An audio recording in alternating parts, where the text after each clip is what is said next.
What's going on? It's your dog Art Man the Great, and we're back with another boxing conversation. I know I'm a little bit late. You know how us niggas are. Nah, real shit though. I had some shit going on before I came, but I'm here to talk about uh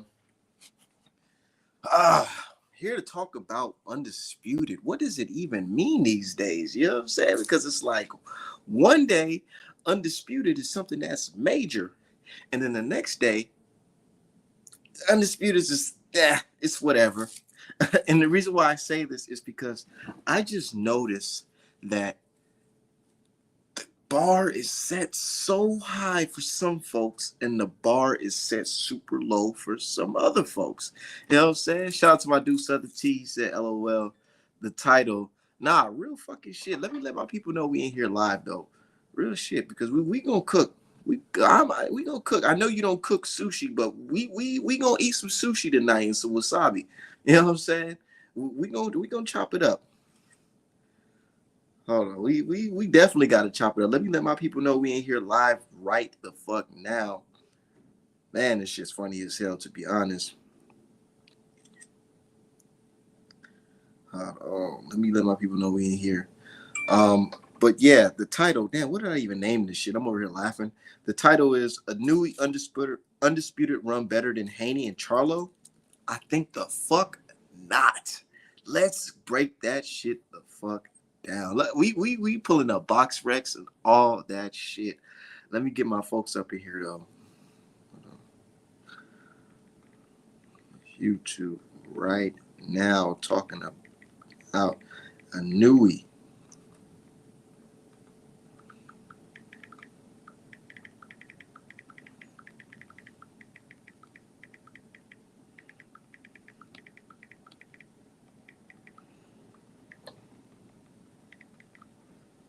Hold on 1 second, y'all.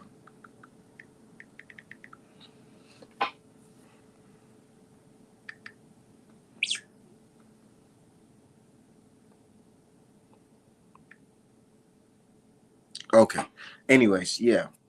So, man, a lot of people they get upset on my comments towards Inoue, and I gotta let it be known. I like Inoue. He's a good fighter. He's a good fighter. He really is. And I'm not gonna take that away from him. Nothing I can say can take away from the fact that he's a good fighter. He's a good fighter, most definitely. What Floyd Mayweather said? He's a hell of a fighter. Hell of a fighter. You know, hell of a fighter. You know, he goes in there, he gets his job done, knocks dudes out, all that. That is just fine. Hats off to that man from Japan. You know? But the only problem I have from Inoue fans and old media is when they start saying that this guy is the best fighter on God's green earth. That's when I'm like, nah. Time to fucking sit in the hot seat. Time to sit in the hot. We not letting that shit rock. Hell the fuck no. And then I hear guys saying Paul Butler is a better opponent than Cam Boses. Are you fucking serious? Shout out to my guy D-Hop, man. What's going on, bro? Wait, somebody actually said that dumb shit? Ellie fucking setback. Ellie Segback? Set fucking back, bro. And a Man, lot of don't people make me start get getting on on his his ass. ass. They start Oh getting my on his god. ass, dude, because it's like, man, I don't like that shit. Don't come around sitting here politicking with black folks. Oh yeah, I love this guy. We doing interviews and videos with you, all that shit to get your content up, and then start shitting on the motherfucker behind their backs. Like, Right. what the fuck? I would never have Ellie in my camp ever, That ever. dude is a video journalist. He is good at taking photos and videos and asking questions. When it comes to legitimate commentary, if you saying whack shit like that, nah, bro, we're not gonna do it. We're not gonna do it. We're We're not not gonna gonna do it. do it. We're not We're gonna not gonna do do it, it man.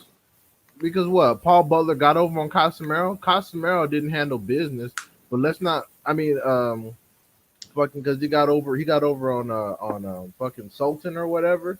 That motherfucker Casemiro didn't handle business, and Sultan. Let's not act like Jonas Sultan didn't have 5 losses before he even fought fucking Paul Butler. Let's not get that twisted. Fucking what's his name? Jonas Sultan has had his ass whooped by people we don't even know. So let's not sit here and act like Jonas Sultan I is don't even know who the fuck badass. that is. He's just some Filipino dude that Paul Butler fucking beat to get the little belt. And that's cool. Now, I'm not taking anything away from Paul Butler, but everyone knew he was a fucking sacrifice waiting to happen. People were Even picking his own countrymen. That's how you know. That's how you know this ain't shit. Oh. He ain't shit. Let's be real.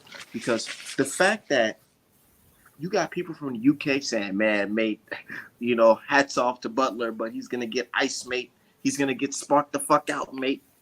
And the fact that their own country was saying, "Hell no, this guy's not gonna win," lets you know this guy's not shit, man. So you can't go around telling the whole public that yes, this man is the best fighter in the world because he beat guys like Donaire and Butler.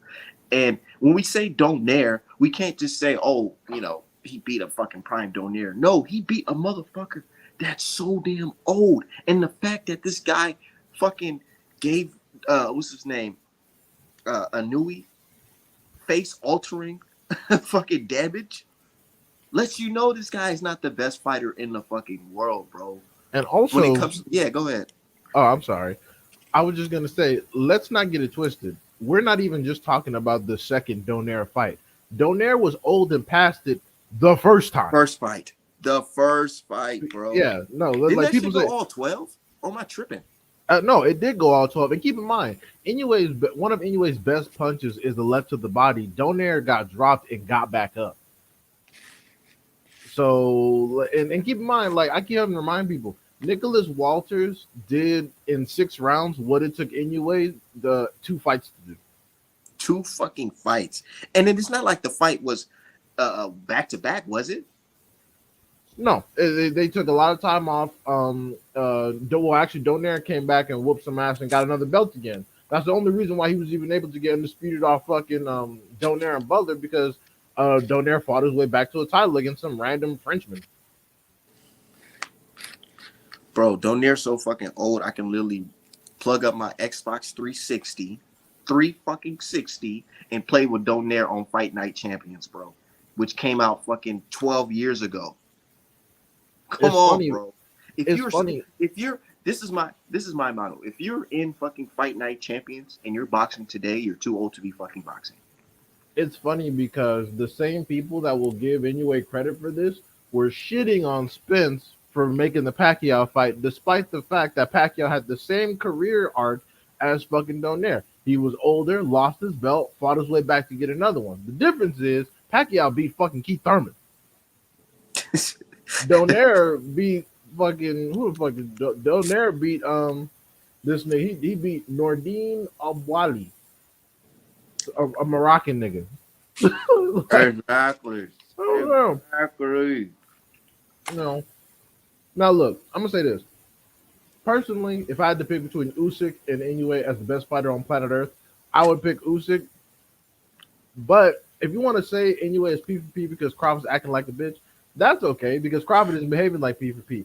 However, Inoue said he's moving up after this because there's no more smoke at 118. Should Inoue have fought Chocolatito? Probably, but that shit is water under the fucking bridge. Now, I don't like the fact that people say, well, Donaire, he's a multiple weight champion, this and that. But they fucking shit on Charlo, who's a 2-division champion. Yeah. I don't understand that. I get so sick of that shit, bro, because I'm like, look, sometimes people, prime example is Canelo Alvarez. People move up and down the weight classes to sometimes avoid smoke, not get more of it.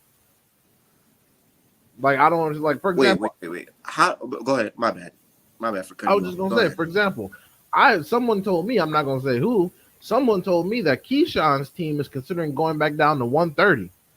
I'm going to let you know right now. If them niggas move back down to 130, I swear to almighty God, I am cooking that entire squad. You bet not take your ass nowhere. You already said that you're not fighting Shakur because you're best friends. Okay, cool. That's fine. Don't fight him. But your ass know there's a lot more smoke to be had at 135. It's all the money fights between 135 and 140. You bet not. You bet not. You bet not. So some shit like that, exactly. Because there was much more smoke at 160 for Canelo to get. In fact, there was a bunch of smoke at 154 Canelo could have got. You had both Charlos and Hurd. And Andre. And Andre. But you waited till Andre lost his belt and then fought fucking Liam Smith. Liam, bro. When they posted that fucking UK versus Mexico and Canelo was on that shit like fucking 6 times, I said, dude, that should tell you right now that this guy is a fucking piece of shit, because there's no fucking way that you can skip around these great fighters and say you're fighting these UK guys. Kevin effect, I understand why they're doing it, because it's the easy way to get some belts. That's the problem.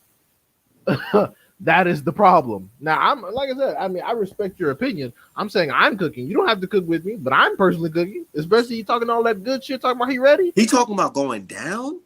I'm not gonna say while shit's stacking up right now at 35.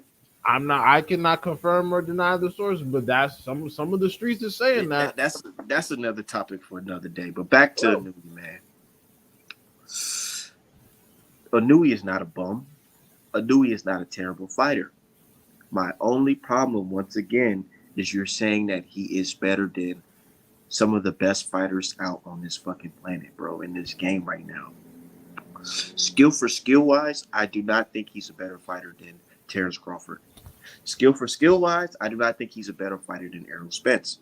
Skill for skill wise, I don't think he's better than Devin Haney. And I really look at it like, imagine Inoue, Haney, Devin, I mean not Haney and Devin, but Devin, Charlo, Spence, Usyk, we're all in the same fucking weight class. You think Inoue will be the person to beat all of them, or be the best out of them? No. Style wise, I remember when I said that people got mad at me when I said this. I said, bro, if Tank and Inoue were in the same weight class, Tank would knock him to smooth the fuck out. People got mad.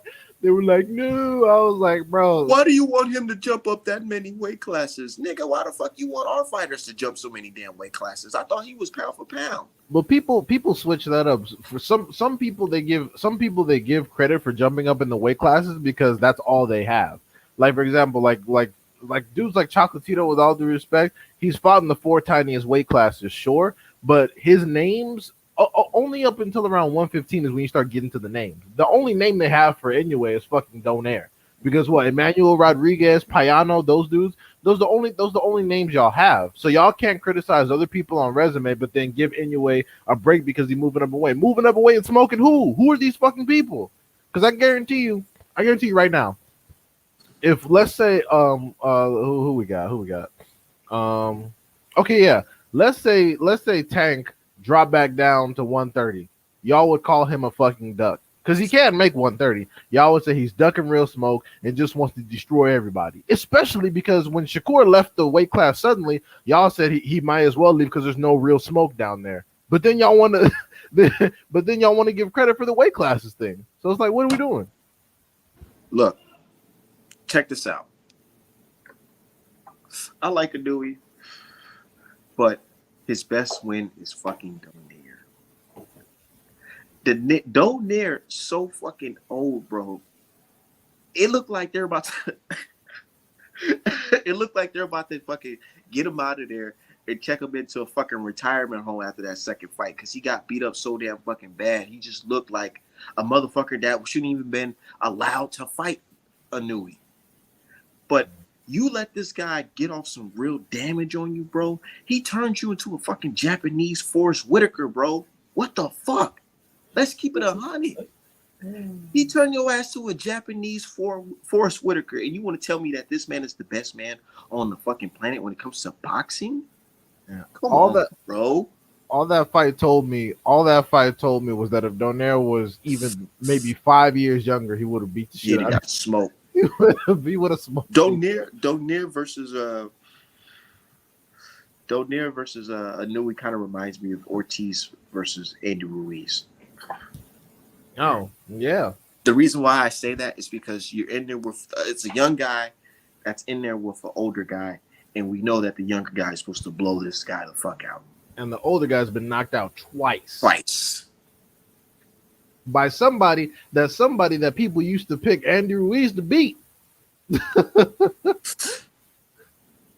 Exactly. So, and then you hate on guys like Wilder fighting guys like Ortiz, saying he's old, but he sparks him. He got that nigga the first. He got him out of there twice. He got him out of there the first fucking time. Got him out of there just like that. End of the fucking story. Your ass doing fucking rematches 2-3 fucking years later, bro. And then where the fuck did he get those first 2 belts from? I heard he got his belt handed to him. You talking about Inoue? Anyway. Yeah. Oh, his first belt ever was let me see. It was in that weight class that he's undisputed in. Oh, weirdly enough, his first title fight was he was 6-0 and he fought a nigga named Adrian Hernandez and got the light flyweight title. At the time, Adrian Hernandez, let me see, who the fuck? At the time, Adrian Hernandez already had 33 fights. Okay, which belt was that he got? That was the WBC light flyweight title, and I'm gonna use that as some ammunition on some niggas that be talking greasy about Abdullah Mason. That's a fun fact I just learned right now. I'm gonna use that as ammunition because people say, "Oh, Abdullah Mason doesn't deserve a fight with Shakur," but meanwhile, Inoue was getting title shots at 6-0 against dudes who are 33 and something. All right, cool. I got some ammo now. Exactly, but yeah. Check this out, right? That was the first title, yeah.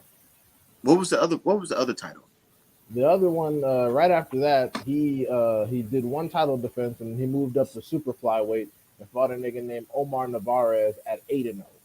And then he held down the WBO super flyweight title for a while, and then he moved up to bantamweight, where he currently is chilling now, and we're waiting on him to move up to super. Yeah, he was holding down the WBO and defended against the fucking who's who of who. I mean, I recognize some of these names because I watch boxing, but these aren't like ultimate badasses here. They're not. They're not. Like Omar. The guy that Charlo fought for undisputed already had fucking big wins. Yeah, and some of these dudes are Donaire leftovers too. Like Omar Navarez is a Donaire leftover. He got beat up by Donaire and then Inoue smoked him. But nigga, check this out. There's a lot of fighters on this planet,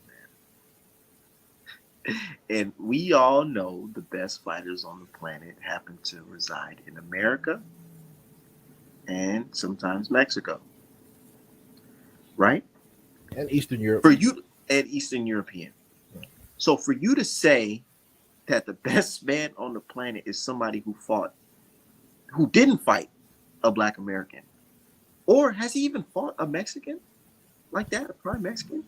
A prime Mexican fighter?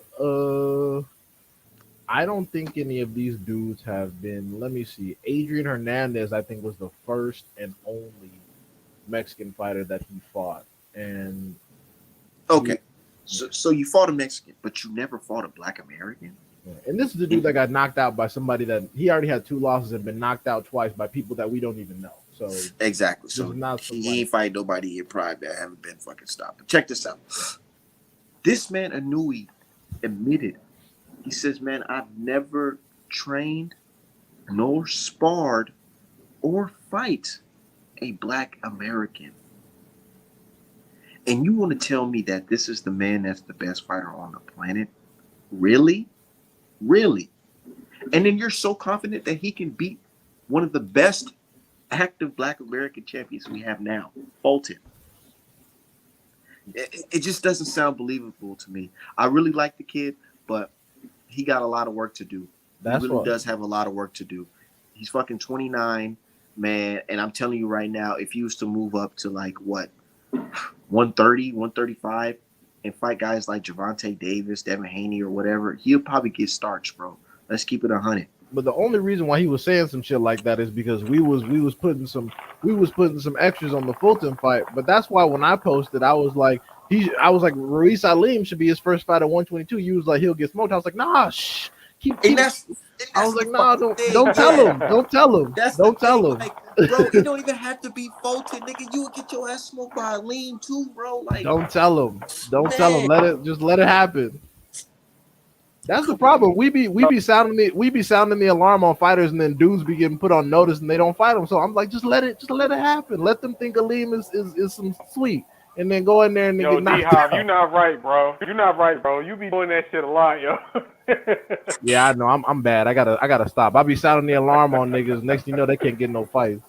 Nah, cause you was doing that with Keyshawn the other day with Devin. When I was like, we was talking about that shit on Twitter. Yeah, I mean, because they We was talking keep about that shit saying on that. Devin. I'm like, yo, cause you remember what I was saying, like, yo, bro, he would watch him 12 fucking nothing, bro. I'm like, cool. He said he ready. Like I said, Inoue was getting a title shot at 6-0. Lomachenko had 2 fights that got a title shot. Keyshawn says he ready. Everybody say he the second coming. Let's do it. Fact, I agree. Shit. Even though, like I said, Abdullah Mason's the best young fighter out of that bunch, but I digress. They don't listen. Cause I think Abdullah Mason will whoop his ass. Me too. Me too. They don't listen. They'll see though. It's funny because even today, I named a whole list of fighters for Shakur, and the only one people said didn't deserve it was Abdullah Mason. I'm like, yeah, y'all see it too. You just don't want to admit it on Twitter. What? It's okay. Yo, how you want? Wow. Yeah, they scared of that young bull. They scared of that young bull point blank, bro. Yeah, they can But call me. Oh, go ahead. I love Shakur Stevenson. I swear to God, y'all, I love Shakur. But I'm gonna be honest with y'all, cause y'all know I keep it 100. You know that, Art. You know I keep it 100. That's all I asked He for. He wasn't barking that loud when O'Shaquie Foster was calling him out. He wasn't. I'm gonna keep it a bean. But I ain't saying that he can't and beat. that's my I guy. ain't saying that Shakur can't beat that dude. I think Shakur can beat him. But Yeah. I do too, and I think he will beat him. But because O'Shaquie wanted that smoke. I was picking Shakur too until he was talking that you got to fight somebody talk. I was like, oh, what? I was like, oh, hell no. Shakur. Yeah, that's what made me look at Shakur a little funny. Like, yo, like O'Shaquie wanted all that smoke with him. Yeah. And the thing too about it, he wasn't said, playing. nah, they listening, D. They just wait till we get proven right to still act like that was the wave the whole time. Right. Like the whole time when I was telling people, hey, George Kambosos is about to get over on T.O. T.O. really not that guy. I'm gonna try to tell you. I said the same thing too, Art. You remember? We both picked him. Yeah, I didn't even pick Kambosos. I was like, bro, I said, look. Remember what I was telling people, and now they want to bring it up. I was literally telling people, yo, T.O. is not there mentally, and the shit he got going on in his personal life is going to affect him in the ring. I was literally saying that shit. You know what they're telling me? Art, man, you don't know what the fuck you're talking about. You know, Kambosos is gonna get knocked out because they always tell somebody that. That's their favorite line. I uploaded the clip. I literally predicted that fight exactly how it played out. I said T.O.'s going to go in there and try to knock him out in the first couple rounds, and he's not going to do that. And eventually, he's going to get his ass. He got dropped in the first round. First fucking round. I remember when that happened. I almost shit on myself because I picked Teofimo by late stoppage. I was like, "Oh my god, look at this motherfucker!" He got dropped in the first round. I knew it was going to change. The change going to change the whole fight. Nah, crowd. Neri would get smoked. Yeah, that's he'll smoke Neri. Yeah, I ain't gonna say all that now. Yeah, come on. Yeah. He'll smoke Neri. Wait, what I got the comments on? Well, no, Crowd said Neri will kill anyway. Nah, anyway, will get over on Neri, bro. Especially Neri coming off that juice. Louis Theory, nah, Yeah, exactly. he'll beat hell no. Louis Theory's one of the laziest motherfuckers in boxing. No, I'm good. You know, but you know who? It would have been interesting. I was waiting on PBC to try to use Brandon Figueroa to lure Inoue over there because you know that's what they were gonna do. But Brandon Smart, he saw the writing on the wall, moved up. He said, "Shit, if I can't whoop Fulton ass, fuck Inoue gonna come up here and do." He was like, "Nah, let me go ahead and get up out of here." That's what I would have done. Inoue don't want none of that. Trust me. I'm around. I'll be around. No, I'm talking about Stephen Fulton. He don't want that. Trust me. Oh, okay. I'm like, Inoue will knock Figueroa the fuck out. Inoue do not want Fulton. Trust me when I say that, bro. I'm dead ass serious. And I'm not just saying it come from Philly. I'm just keeping it a bean. You know, and is it true that Fulton is now moving up in weight to fight Brandon again? No, I think that fight is on hold. From what I heard, the fight is on hold for right now. They're trying to wait until homeboy get off injury so he can try to get undisputed at 122 because Fulton really want undisputed. The MJ fight not gonna happen, bro. Like I remember telling Yeah, I folks know. that on Twitter. I was like, Unfortunately, it's not I gonna know they happen. trying. Why he don't want to Because fight though? I don't he went understand. He'll get beat up. and he went the dome, right? Yeah, not to mention he almost got smoked by a late replacement. Hell no, he ain't gonna fight I no don't think damn the Fulton. zone. I honestly feel like Al Heyman will let Stephen Fulton go to the zone to fight that nigga. He would, because he know he gonna win. I think he definitely would. Because he know he gonna win. Yeah, Because look what he did. Y'all remember? You remember he sent Brian Castano over there to whoop Teixeira ass because he knew he was gonna beat him. Yeah, I mean, like Al will send you if he knows he gonna beat you, he gonna send your ass over there. I mean, shit. He sent 5 dudes to shit. He sent 5 dudes to Terrence Crawford, so it don't matter. He'll send you over there. Man, speaking of Terrence Crawford. Oh boy. Oh man. I knew y'all was gonna get to this. I've been waiting on this subject. So they've been shitting on him because it came out that man fucking lied to us, man. That's all he do. He's lying. Yeah, I don't know why he lied to us. But you gotta really ask yourself, like, what type of person are you to sit here and believe that this nigga was getting $10 million? I mean, $10 million to fight David Avanesian, bro, on this fucking this app, bro. Look at the app, man. They got motherfucking. That shit was horrible, bro. Man, look. I didn't even watch that fight until the next day. That shit was horrible, bro. Tarver ass on there, motherfucking. They had motherfucking Paulie Malignaggi on there. They have Blue Blood. That's what made me not know, because I ain't gonna lie, I was gonna watch that joint. Respect to Blue Blood because that's some getting it out the mud type shit. No, that's a business move. I ain't mad at Blue Blood. That's a business move. I ain't mad at him. Yeah. He getting his bread. I'm not mad at that. But yeah, you hire Paulie and his racist ass, I'm good. I'm good on that shit, man. And I ain't gonna lie. We should have had a backstory of somebody checking Paulie Malignaggi at that fucking fight. I don't know why people keep calling him willing to put money in his pockets. Like, he's not the only analyst out there. He really hates. Because sometimes they kind of one of us to do that shit. No. All right. They could have Blue Blood's fucking cousins for all I care. But anyways, they're saying things like Bud didn't get all his money yet. You know what I'm saying? The money wasn't even real. And things like they talking about the gloves, But yet you want a transparency. You want a transparency on with Al and PBC though. The only part that bothers me. And then they asked that guy Bernie the Soul, what do you expect from PBC? Are you guys going to give him transparency when it comes to how many pay-per-view buys Bud did in this last fight? Oh shit! And niggas start rambling and fucking explaining.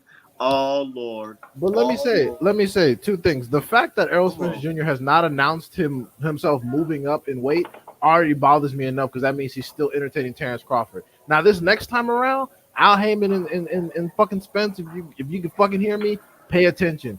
Don't do that nigga any fucking favors. Give him exactly what he asked for. No more, no less. Give him a flat $12 million guarantee. Don't give Spence shit and just say you can't afford it and just drain that motherfucker dry. Every other dollar. Get that nigga no rights to the fights. Thank you. Nothing. Not just shit else. You get straight zero. $10 million, nigga. No, 12. Make it 12. Make it juicy so the nigga comes. 12, give him 12. Yeah, because he gonna be like, I got 10 million for Avanesian, so you got to do right by me. So yeah, give that dumb nigga 12, and then the 100% 85-15 manager versus Spence, and fuck him on the rest of that shit. And then cry about it afterwards. And then when they run in the replays, fights of fucking Errol Spence getting on your fucking Bud's ass, knocking him the fuck out in 2030, them checks gonna be coming to fucking Man Down Promotions. And where the fuck them other checks gonna be coming to? Al Heyman. Not Bud. Bud just gonna be satisfied with his little $10 million. And then the thing is too. Keep it 100. And the thing is too, when he ducks again, there will be no excuse because he's gonna duck again. The fight not gonna happen. It's over. I agree with that, G. Look, this is what's gonna happen. Either the fight gets announced for sometime, next year, or Bud's gonna say, "Man, BLK came right back and they said they got X, Y, and Z for me and Spence don't want to do it. Lying. They gonna say me and Broner. This is the reason why I'm fighting fucking Broner. motherfucking Broner. Mm-hmm. You know they cooking that. They're gonna say, well, honestly, Broner has technically he's a multi-division champion. He's accomplished more. He fought Pacquiao. And he knocked out Red Cash. That's what I'm saying. Like while Spence is here, here's exactly what he should do. Honestly, I wouldn't even entertain Terrence Crawford. I would fight Pacquiao because that's some bread Spence was already supposed to be getting. Move up to 154, fight Danny Garcia again, get that bag, and then see what Charlo talking about. And if Charlo is on some, you're my buddy, I don't want to fight because you be getting on my ass and sparring. Okay, cool. Then wait for that nigga to vacate or something, or fight your way into a mandatory position. I heard that, D. He don't want. He don't. I'm gonna be honest with you, and I respect Charlo because Charlo go at any nigga on the fucking planet, but he don't want to fight EJ. I'm telling you. Yeah, you heard him. You heard him in that interview talking about. I've heard. You remember the Erickson Lubin fight, right? Yeah. And he came into that joint with a black eye. Right. He came into that fight with a black eye literally the day before. You know who gave him that black eye? I imagine it was Spence. Yes. I mean, you heard it in his voice in the interview. When he heard that Spence said he'll fight Charlo, he all that, oh, we friends. And I'm like, oh, that means he's been getting on your ass at the gym. God damn it. Yeah, he don't want to fight EJ. He don't want to fight EJ. I'm gonna keep it a bean. And like I said, I respect Charlo. Well, I'm not. But he don't want to fight EJ because he knows him. I mean, shit. If Charlo gonna lose or something, I'd rather him lose to EJ than some whack motherfucker like Fundora. I mean, man, I don't think he'll lose. He wouldn't lose to Fundora. That's the easy fight for him, in my opinion. I don't think he would lose to Fundora, but I'd rather Charlo, EJ get the shot. You know what I like from Charlo, bro? And I don't give a fuck what none of these niggas talk about because they all have fucking Marvin Hagler motherfucking backgrounds and shit. No offense to you, D-High. This guy, Charlo, he says he wants to retire at 154. What's wrong with a fighter saying he wants to stay in one weight class and dominate that weight class until I retire? That's cool. I personally don't mind. Shit. In fact, after this fight, while Spencer's doing whatever he's doing, Charlo should get a Danny Garcia fight in while we bullshitting. Because look, if Bud gets to have, and I don't know if Danny want that shit. He was talking big shit before he fought Benavidez, so he may as well. If Bud can cash out over Avenese, then why shouldn't Charlo be able to cash out over Danny Garcia since we all doing dumb shit? Yeah, good point. And Danny's worth way more than fucking Avenese. And Zoo and Fundora. Yeah. he worth more than them too. Y'all see how fucking Zoo was on fucking hush mode when Charlo got on that microphone? I didn't even listen to it, but I heard Charlo was acting up. Nah, Charlo, he just like, man, like he wasn't really acting up. But he's feeling undisputed, like, bro. He's feeling undisputed, like, nigga, I'm the best at this division. So stop asking me fucking questions like, you know, do you think I'm solidified? Like, nigga, of course I'm solidified. Yeah, I don't know what it's gonna take for Charlo to get his respect. I don't know what it's gonna take. The guy he started barking on, he didn't say that specifically, but yeah, he just asked him to. He just told him something in the effect of that, like questioning his, where did he rank himself as? And it's like, dude, why are you questioning? Like, this nigga is number one. Yeah, like how much for sure? Like how much more ass do he got to whoop to cement himself as an all-time great 154? Like at this point, once he clears, he's already the guy. In my opinion, he's already the guy all time at 154. Look, y'all calling fucking Fundora badass.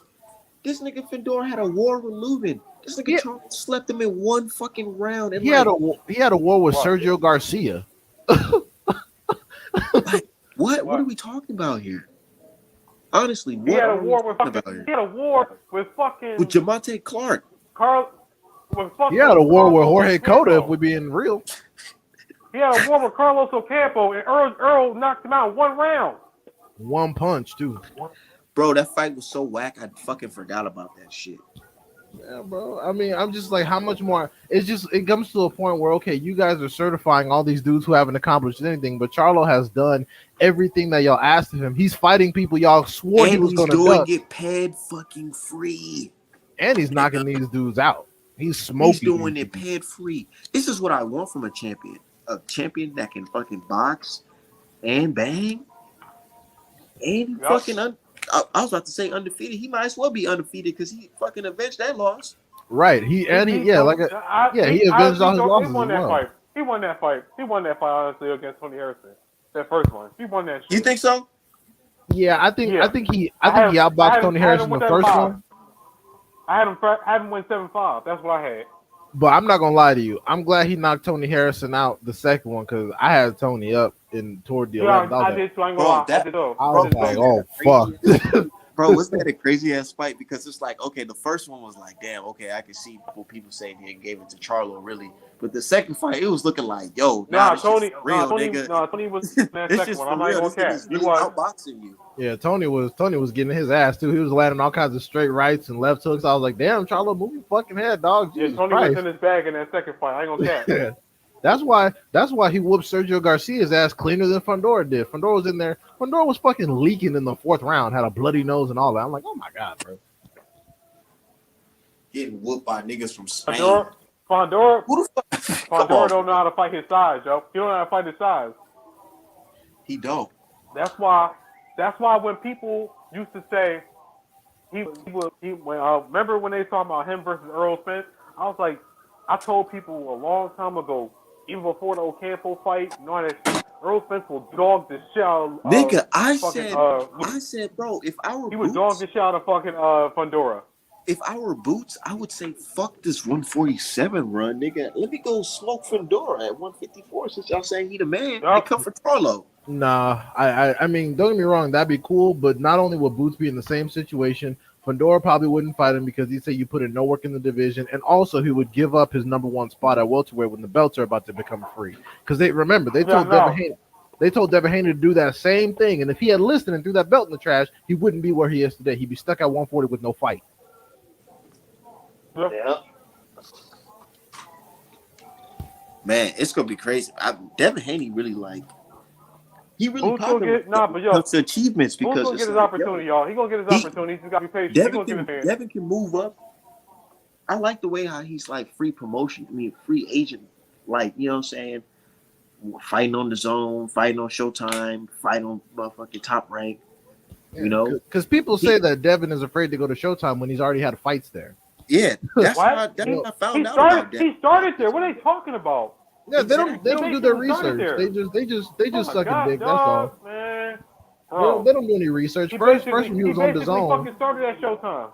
Yeah, because he was up under Mayweather. But first, when he was on the zone, they said it's impossible. He'll never get the Kambosos fight because he signed with Hearn. Then he said, "Oh, he'll never get the Tank fight because he'll never fight on Showtime." Then it's like, bro, if y'all don't want to fight this nigga, just come out and say it, and so we can move on. Like come on, bro. You see how Lomachenko trying to stall him out, right? Yeah, he's trying to fight him off of Ramadan because he fasts during Ramadan. He's already have a difficult time making weight.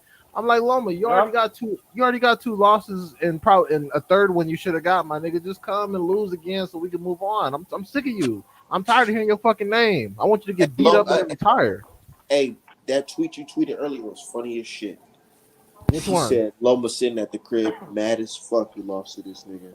Yeah, dude, because he lost to a marginal dude who ain't shit, and everyone's still big up in Loma. Like, dude, there are dudes who still believe he's the best lightweight on the planet when he lost that lightweight to a nigga that wasn't even good. And he has no belt. Zero. He's a fucking beltless contender. Only one nigga has the belt at 135. Cut the shit, man. One nigga got every belt. He got the regular belt. He got the franchise belt. He got every fucking belt. He's lineal. Don't people love that shit? Lineal. He's lineal. Exactly. He's every. But no, it don't mean shit when Haney got it, huh? They'll love it. Isn't Charlo lineal too? They'll love all of that if Haney lost to Loma. And you know what people don't want to admit? And you know what people don't want to admit? People don't want to admit that even Bob Arum thinks that it'll be easier for Shakur to take the belts off Loma than for Shakur to take the belts off Devin Haney. He knows that. You know why? Because he been rushing to have that Devin Haney versus Shakur fight for that third fight on Haney's contract. Yeah, it's too because it's too much. It's too not only is it too much money at stake, but let's keep it 100. Bob isn't sure who's gonna win. He's not sure. So all you do is talk about, oh my God, he washes Haney. Haney ain't this, Haney ain't that. Even the experts Who are watches not. Haney? Who Bro, watches everyone Haney? says that. Everyone says that Tank is Shakur and Keyshawn and all them dudes watch. No, no, no, no, no, no, no, no, no, no, no, no, no. None of them dudes is watching in Devin. Yeah, no one in those fights only- is getting washed, unless Tank lands a good punch and then it's over. Yeah, Tank. No, I'm gonna be honest, and I love Tank to death. I love Tank. I don't think he beats Devin because I think the reach is too much for him. Me too. And he's just as athletic as Tank, and he's gonna be harder to hit. I think Tank will smoke Shakur though. I think because Shakur is not as athletic as Devin or Tank, in my opinion. I think it's gonna come down to I think it's gonna come down to psychology. Everybody that's ever fought Shakur has always tried to box him. Let me put this on wax. The first person that punches with Shakur Stevenson is going to beat him. The first person that punches with him, punches while he's punching, is going to beat him. Remember the fight? The only time I saw Shakur hesitant in a fight was, you remember the Jeremiah Nakatina fight? Yeah, I remember. He said he has some power, so he needed to stay away from him. No, yeah. That Shakur was cautious as a motherfucker in that fight. Like, he ain't want to trade with that boy. And then you saw what the fuck he did to Miguel Burchett. He basically put Burchett in the fucking hospital. Me, the moment that sticks out to me is, remember in when he was fighting Valdez. Valdez did that dumb shit and grabbed his arm with both gloves, and then Shakur turned and looked at the ref. I'm like, if that had been Tank, we would not be talking about Shakur right now, because Tank would have slapped the shit out of him right then. You would have looked at the ref, and he would have caught you with a vicious right hook, and you would have been on your ass. Yep. Because remember, Tank got power in both hands. Yeah, and he only needs one shot. So somebody like Tank come in, grab Shakur's glove, do something weird to make him uncomfortable, make him look at the ref, and then crack, over with.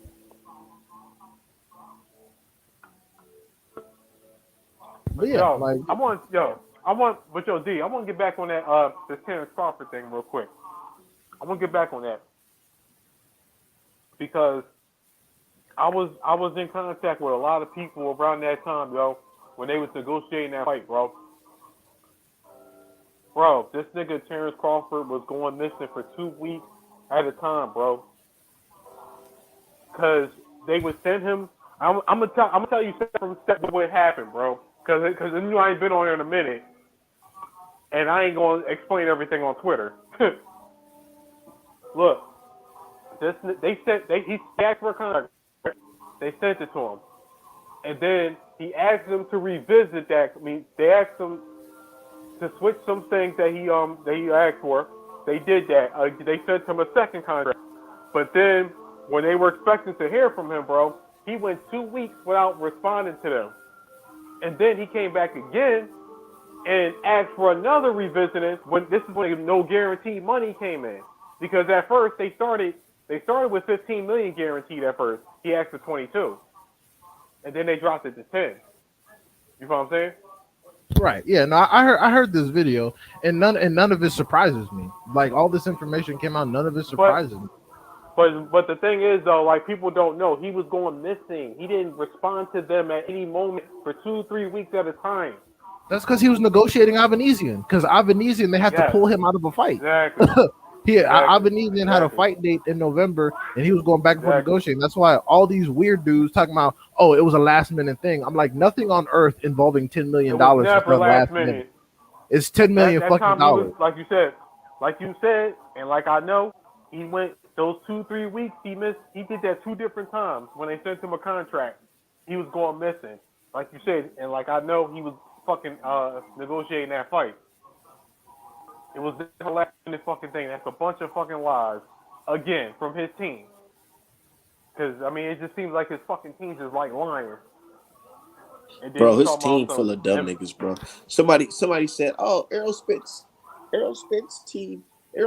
team sound like some Republicans." No, he said they fans sound like some Republicans. You mean niggas that get money? Yeah, that's right. That's me. I said, nigga, Bud fans sound like a nigga who borrowed a baby mama car while she go to work. What? Right. Don't put gas in that motherfucker. Passenger. They ask for gas money. Yeah, what did I say? Passenger seat energy. Bro, that nigga, bro, and yo, I ain't gonna lie, man. I used to defend that nigga Crawford all the time, man. But Me my boy too. Charlie, my boy Chuck, no, bro, shit, Me no, too. no, D-Hop, bro, shit. Cause my boy Chuck, man, my boy Charlie, he kept telling me, yo, every time, like, yo, bro, that nigga, he's a cornball, yo. He kept warning me, and I'm like, nah, bro, Bud a real nigga, man. We gonna get this thing popping. Like, bro, that nigga a coon ass nigga, and he's a fucking cornball. I And remember. Then, lo and behold, this nigga was right. I'm like, shit. I remember we were all in the space one time, like one of the last times we all had time to do spaces, and my dumbass said, you know what, honestly, right now, and keep in mind, I recanted this statement right after Charlo versus Castano too. I recanted it immediately. My dumbass said, you know what, I honestly think that Bud could probably move up to 154 in decision, Charlo. And look at me now. Look at me now. I ain't gonna lie, bro. I never thought that. I'm gonna keep it a beat. Oh yeah, no, I got. As much as I was fucking with Crawford, I never thought that. I was like, dude, he gonna get stopped. Yeah, no, Dead in his tracks. They got on my ass immediately in that space. They were like, okay, now you talking crazy. But and then right after Castano, I was like, oh yeah, that was stupid. That was a stupid take. I admit it. Yeah, I don't even honestly, yo, I'm gonna keep it. I don't even think Crawford beats Castano. Nah, I don't think so either. I don't think he does. Yeah, and it's funny that we're saying that because Errol Spence Jr. is nothing but a more intelligent version of Castano. So it's like no wonder you want to fight fucking. Way more intelligent, and his punch placement is way more precise. Oh yeah, Allen roasted my ass over that Charlo pick. That was a rough. You gotta find it strange that the commission didn't make him take them gloves off. Because y'all get two that's earlier. They was in the action, and I think so. If I'm not mistaken, I think he burst the other one in the back room. Oh shit! Yeah, Bernie running his fucking mouth in the back room. Oh shit! And the worst part is Avanesian's team didn't even request anything because they knew he was a sacrifice. That's how thirsty they were for a shot. They didn't even say anything. They were just like, all right, let it ride. I would have been like, no, we're not coming out of this corner. I heard today. I heard like a couple hours ago. I don't know if it's true or not. They Avanesian team asking for a no contest. They should get it. They should, and they should get one. That's what they're asking for. And they should goddamn get it. At least Fury team was trying to move smart with it, like not showing right. the gloves. These niggas got pictures and shit, like bro. And pictures all over the place of the gloves, really bro. think, damn, why nigga Fury team? They ain't posting no pictures of the glove after the fight. Right. That's how stupid Crawford. That's how stupid Crawford team is. They're over taking photos and posting evidence and shit. And this dumbass nigga said, "Ain't nothing wrong with the glove. All it could have really done was just cut him in the eye or nothing. But that ain't nothing." I'm like, bro, what? Fucking idiot. What? Nigga, what? That's fucking no. Bro. The dumbest nigga alive. Oh my god, man. He said that. I swear that nigga said that shit, bro. But team really act like them niggas off of Belly, the ones that was eating the bananas. Yeah, big hair Rico. In Omaha. I don't like that. Really I don't like that. I'm gonna drop a dime on them fools. I'm gonna drop a dime on that shit. They really act like some. I'm gonna drop a dime on that nigga type shit. I'm gonna drop a dime on them fools. They act like Lamar and crew. Yeah, I don't know what it's gonna take for Charlo and Haney to get the respect because you can try to say that Inoue is. You can argue that Donaire is.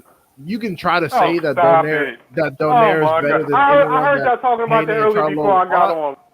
Yeah, and I'm going to say that. You can say that, but number one, it's not true objectively and factually. And number two, the thing, y'all got to be honest with yourselves. If y'all like somebody just because they look good, you can say that. That's your opinion as a fan. But when we start getting into the facts and breaking stuff down, don't get upset because some dude on paper is not what you're building them up to be. If you like Inoue, if you like Crawford, if you like Keyshawn because all those dudes look good to you, great. Say that and walk away. Stop trying to add logic to an opinion. He beat a fucking 3-year-old Nodito Donaire. I know. Well, all right. So, all right. If y'all gonna give Inoue his respect, because I like Inoue, I think he's a good fighter. But if you're gonna do that, where the fuck was that respect for Glenn Rigondeaux? He beat this nigga in his prime. Right. He beat this nigga in his prime when he was in his bag, when he was a top 10 fighter in the world. After he smoked Darchinian, right? Yes. That was the fight where people were like, "Oh shit, Donaire certified. He smoked Darchinian." He was certified. No, I'm keeping the beans. No, he was certified. But we ruined him for a while. Because Rigondeaux ruined him for a minute. Because remember, he got fucked up by Nicholas Walters too. Because Rigo wasn't supposed to win that fight. No, that's why Bob blackballed him for years. Yeah, they put him on ice. They were like, "Holy shit! Wait, you weren't supposed to do all that. All right, we got to sit you down until." And then they found Loma. Yeah, Bob blackballed him. Yeah. And then you can fight Loma. No, but here's the thing though, and I know about that too. They waited because they were supposed to fight at a catchweight at 124, and Rigo signed and everything. But Loma's the one that paused. He waited until he got to 130, then he started wanting to fight Rigo. Yeah, of course. Because Rigo fucking had to move about what? 3 weight classes to fight this nigga. Yeah, because afterwards Rigo went back down. He's at 118. He was at 118 before he fought. Yeah, same with Gamboa and fucking Terrence Crawford. Gamboa was at fucking 126 and shit. People don't never bring that up. Yeah, no, they won't talk about Mikey People Garcia. don't never bring that up, yo. That's because they bring up Mikey Garcia, but Mikey Garcia was a champion at 140. Right, that's because these dudes. That's another reason why I don't take these dudes serious. Because Inoue, Terrence Crawford, all these people, the people that are hyping them up the most didn't even watch the first half of their careers. Like the research we just did on Inoue, niggas didn't watch his fight when he beat Adrian Rodriguez or Omar Navarez or Emmanuel Rodriguez or Payano. None of those. They didn't watch these fights. They have not watched these fights. They start watching them. They start watching when we got on ESPN. Yeah, they started watching them after the Maloney knockout, as if Maloney was some fucking murderer. They were like, "Oh shit, Baloney, nigga. What? His fights put me to fucking sleep, nigga. Him and his brother. I don't even know which one fight. They both trash. Him and his brother trash. I don't think they're trash, but they're just not worth like anointing somebody over. Look, D, them niggas ain't got it, bro. Trust me. They ain't got it. I've watched enough boxing over the years to know them niggas ain't it. Neither one of them. I'm not saying they're world beaters, but if they make some adjustments, they can tighten up some stuff down there. They make some adjustments. They ain't shit, bro. Trust me. When I say this, they ain't shit. Oh shit. That's just no. I ain't done yet. That's just like people got man. mad. Look. But you said the same thing. You said the same thing though about Teofimo. I told niggas about Teofimo after the Lomachenko. I'm like, yo, he ain't gonna last that long. He ain't got it. Hey man, look, we just have to question how good Lomachenko is. Man, this shit with Bud is crazy, bro. Because now we have people telling me that some news about to drop about the Bud situation that's gonna shut all of us Bud, quote unquote, Bud haters up. Like what news? Terrence Crawford tweeting that he got the whole 10 million, but not showing you any proof. I don't give a fuck. Type shit. That's what I don't give a fuck. Charlo showed the proof of a $12 million check, right? He beat Castano. He was on a plane. I remember he was on a plane. He showed that $12 million check. Hold on. Can you hear us? He cleared $12 million off of Castano? Yeah. He showed the check on the plane. No he wonder. was on the plane. Hold on. Wait. What did you just say? T? Who, me? Yeah, you. Yeah. No, I said, y'all remember when Charlo showed the check? Was it 12 or it was 10 or 12 million? It was one of them two. That he showed the check when he got after he beat Castano. He was on a plane with his girl and shit. I didn't know he was getting that much shit. Yeah, he cleared a big ass bank. No wonder he keep buying Lamborghinis and shit. Nigga eating good. I know this nigga got a gang of fucking Lamborghinis, a big ass crib, like right. That nigga living like he fucking. Them Charlo brothers. The Charlo brothers eating, bro. Them niggas eating. Jamal going through it right What's now. the name? He needs to figure some Yeah, shit out. yeah, he need to get his ass back in the ring. He need to get his ass back in the ring. He playing. Hey, doing I'll too never much. forget. I'll never forget. Charlo was on that Brian Custer interview, and they brought up Crawford or something. And this nigga, he looked so damn high, bro. I'm like, man, Charlo is like, he's like, yeah, I want to fight that nigga Crawford. Yeah. Hold on, wait. This man, hold on. He said Casamiro got stripped of the belt. I didn't know. Oh, that's how Butler got the fucking belt. Oh, Yeah. Wait. Oh shit! I know. I'm gonna be honest with you. I didn't know that, bro. No, yeah, I didn't Casemiro know got that's how stripped, and Butler then got it was that belt. and then it was vacant because didn't Casemiro catch a case? Yeah, he got fucking suspended for PEDs. Yeah, I mean, well, no, I thought he caught like a foreign, like some kind of sex crime case or some shit. But I don't know about that. Yeah, I didn't know about that. I thought he was suspended for PEDs. That's what I thought. no, yeah, but that nigga got stripped, and then that's the only reason why Butler. That's the only reason why Butler even Oh punched. wow! So you beat a fake champion. You didn't beat the guy who. Man, look, man. I mean, technically he Y'all fought better- over it. He fought it, but you didn't beat the bro. And y'all come at Earl Spence for beating Ugas. And Ugas beat Manny Pacquiao. Yeah, I He mean, took the belt off of him. these dudes, Y'all these coming at dudes, EJ for that? Man. these dudes don't do any research about the little stuff, how these people get into position, because fucking Butler, like that's why they were so comfortable with Inoue fighting this dude, because Butler wasn't anybody. But when it comes to the Fulton fight, all of a sudden, well, he's I too saw little. a couple of Butler's fights and blah, blah, before. blah. I saw a couple of Butler's fights. That's why I wasn't even. Zalati Tate knocked this nigga out in 9 rounds. Like, what are we doing?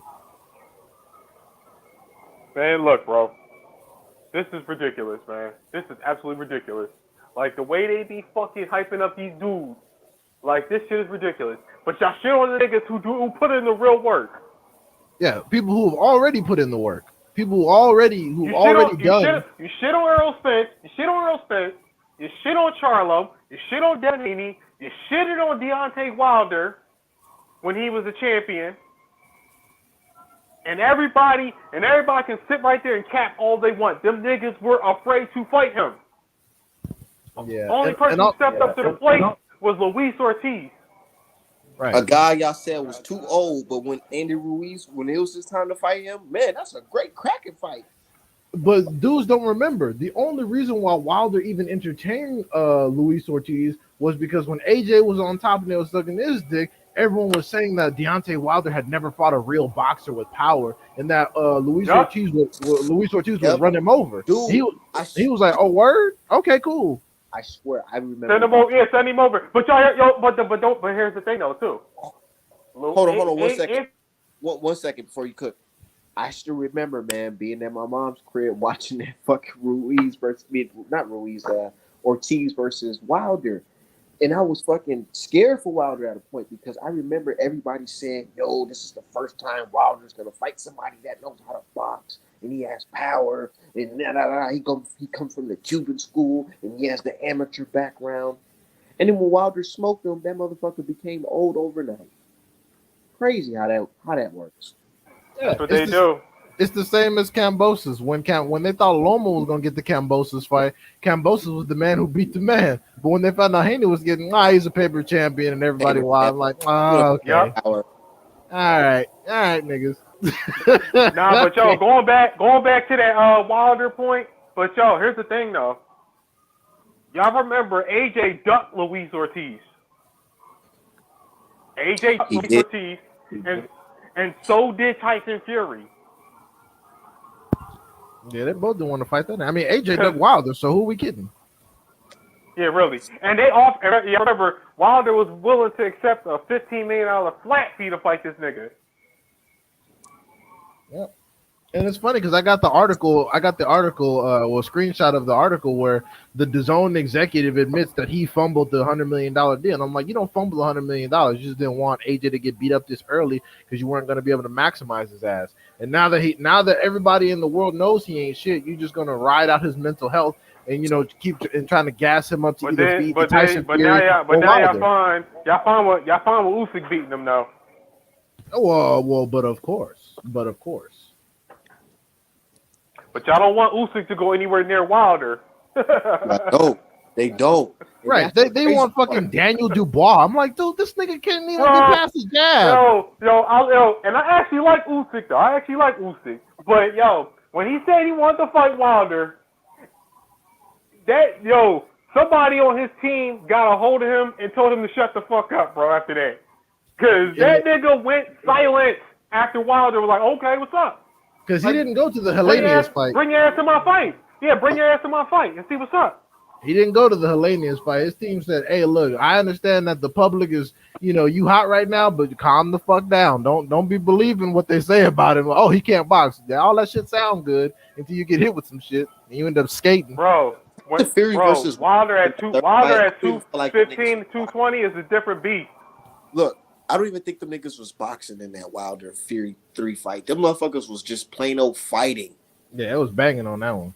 Motherfuckers were just plain old fighting. I don't think Usyk can exchange with Wilder in a situation like that, bro. Usyk couldn't exchange with AJ. Exactly. He couldn't exchange with AJ. Dude, I don't give a fuck what y'all talking about. They talking about the sweet science. No, they call it the sweet science when white boys are doing it. When black niggas doing it, it's fucking boring and running. It's running. Usyk was on his bike fighting Joshua in that second fight. I don't give a fuck what y'all talking about. It's not like he was sitting there right in the middle and they just going punch for punch. No, he was boxing him beautifully and running around that motherfucking ring. Right. Same as AJ. Same as AJ fought Andy Ruiz's second fight. That motherfucker was scared as hell.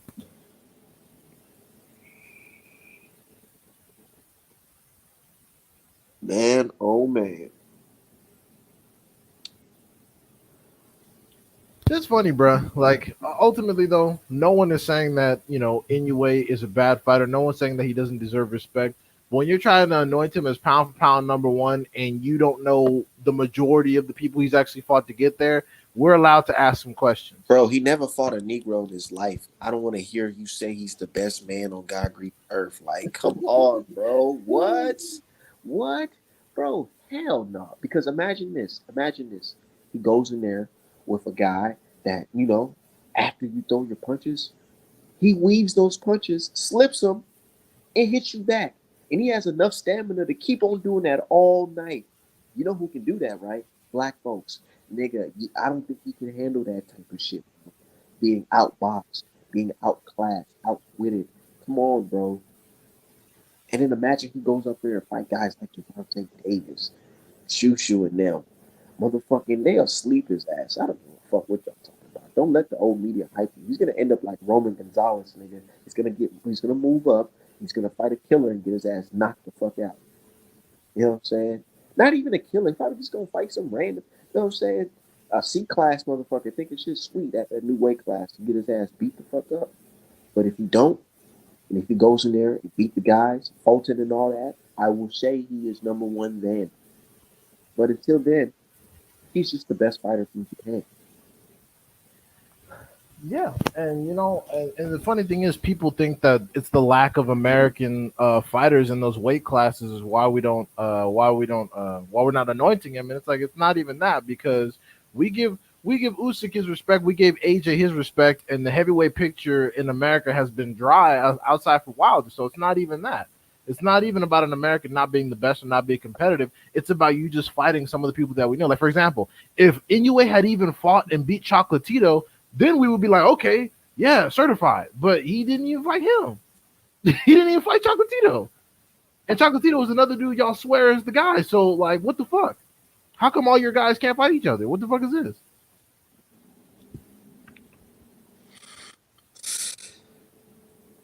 Bro, Donaire Butler is this nigga's best wins, bro. Man, fuck that. Let's talk about some real niggas. You know what's my favorite fight from Charlo? I like the fight against Rosario. I think that's my favorite fight. That and the Tony Harrison too. That's when he should have made pound for pound when he became unified. Bro, I still remember niggas was scared for both of the Charlos. Oh, they stepping in for competition now. They about to fight some real guys. Rosario and motherfucking Derevyanchenko. I remember it. Niggas was saying, oh, what if these niggas lose on the same night? They struggled the first time on the same night. Da da da da da. What happened? These niggas put on flawless fucking performances, and what do y'all say? Well, that's it. We still don't deserve a fight with Canelo. That's what they said about Big Charlo. They said on the doubleheader that both Charlos will probably get stopped. They said on the doubleheader both will probably end up stopped. Oh my god. That's what I'm talking about, bro. And Rosario was coming off that monster fucking win over J-Rock. That nigga was looking like a monster in there. I ain't gonna fucking lie. And I was nervous for Charlo because, like, dude, that motherfucker was big as fuck. I ain't think he was fucking, his stomach was weak like that. I just don't understand why it like people gotta understand. If you never pick against a fighter, that must mean that their opposition isn't certified. If you're always picking a fighter to lose and they keep winning, clearly they're fighting people that are good to you.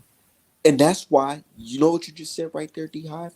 That's why I say Charlo is the number one fighter in my opinion, because he's a fighter that people are constantly picking against him. Always. And winning every fucking time.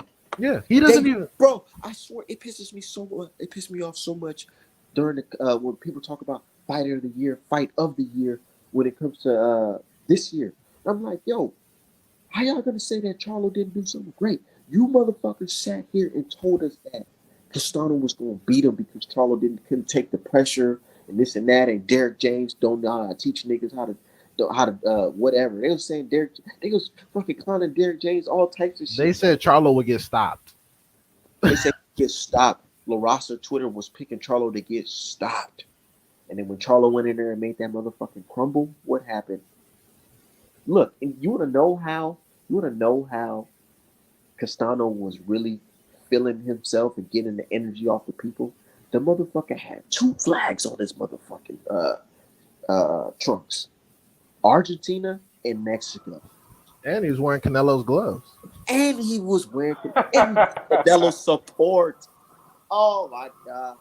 And he got Canelo on the phone. Hey, amigo, how you doing? Yeah. All that shit, nigga. Man, they was hyping that shit up. He went in there and got his ass fucking boxed and made that nigga crumble. He got fucking bodied.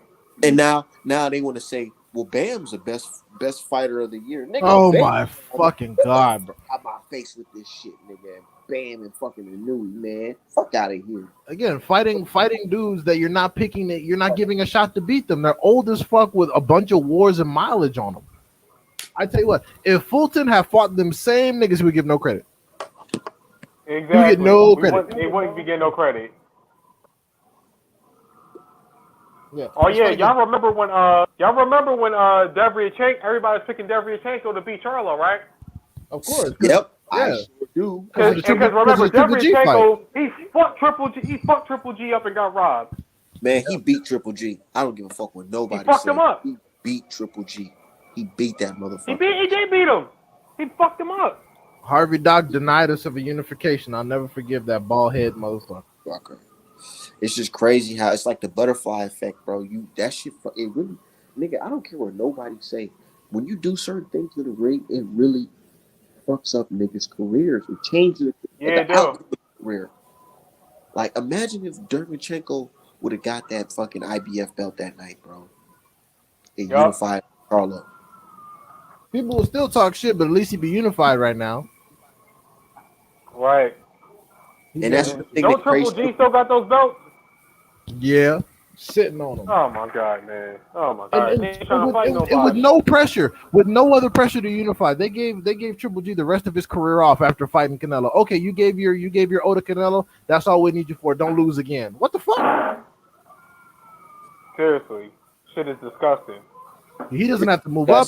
He doesn't have to move down. He doesn't have to unify. He can just sit there and do nothing. But the moment Murata gets the belt, oh yeah, you need to unify with Murata. How can Charlo be on the pound for pound list and he's only in one weight class? Boom, fucking Triple G. How the fuck y'all gonna say he pound for pound and he only in one? They put Triple G in top 5 pound for pound on some of those lists when he was in his prime. And he was number one. Bro, Triple G was number one before he fought Jacobs. Exactly. Then they took him down because he fucking lost for real. Because Jacobs beat him. To me, they set him aside, man. They told him if you don't bark on this Canelo motherfucking drug cheating shit, we gonna chill out on you. We're gonna give you an opportunity. We all gonna make money together. That's what I feel like they did. Because it's like, bro, any other nigga would have said, hold on, this guy Canelo Alvarez took heads before our rematch. What the fuck? What? I want what? He was probably on drugs in the first fight. I want that shit to be a no contest. The reason why they do that is because Triple G wanted the financial luxury to be able to duck. See, people like Deverenchenko that aren't getting money like that, they cannot afford to not take these big fights. That's why Deverenchenko was the Sean Porter of middleweight, fighting everybody because he needed Exactly. to check. He's fighting everybody. Yeah, Triple G wanted the luxury of not having to make these fights happen. I get to pick and choose. And okay, Murata's over here. I fight Canelo 3 times and I can do whatever. That's why when that nigga said that he won't be retiring, people are like, okay, maybe we can get Lara, Charlo. I'm like, bro, he's not gonna take those fights now. Do He's y'all not know gonna what? fight them niggas, man. Yeah, do you know what? Even a battle scarred, kind of, whatever going through with Charlo, even struggling Charlo right now with body Triple G, and Triple G knows it. He would destroy him. Yeah. Nah, but y'all, you remember And the first person, like, you know who was the first person to ever call out Triple G when everybody was scared of him so cold? Ward. It was Lara. Oh, Lara? He told him, I'll come up. He said, I'll come up to 160 and fight you. Triple G didn't say a fucking word. Dude, the WBC mandated Charlo and Triple G just said, nah. I was like, Exactly. what? Nigga ran for the hills. Nigga ran for the hills. Yeah, that's why whenever dudes talk about something's mandated, I'm like, what the fuck make you think the fight gonna happen? Like even now, like Exactly. even Virgil Ortiz and Stanionis is mandated, right? Okay, I'll see you on fight day if we get it. This nigga didn't fight Ivan in an eliminator, but you think he gonna do Stanionis for for a Reggie? Okay, cool, sounds good. Hope we get it. man, what y'all think about Ortiz? I think What y'all think about Ortiz versus Stanosis? That's it's good a 50-50 fight. 50-50 fight. Absolutely. I'm edging Stanionis though. I just watched Stanionis to me is a little bit better. But I think what's the name has that knockout power. So that's why I said it's a 50-50 fight. But if it goes to the card, and I feel like yeah, that's why they picked him, because they thinking, oh yeah, he's gonna fight me in the middle, and I feel like the middle of the ring, and I feel like Ortiz got just enough power to offset his fucking whatever he's about to throw when he lands. Ortiz's Stanionis got some skills. I ain't gonna cap. He got some skills. Ortiz's best asset is his ability to flurry in the pocket. When he lets his hands go, he has the hand speed advantage. But I'm gonna say this: Stanionis has been through some shit that Virgil Ortiz has never been through.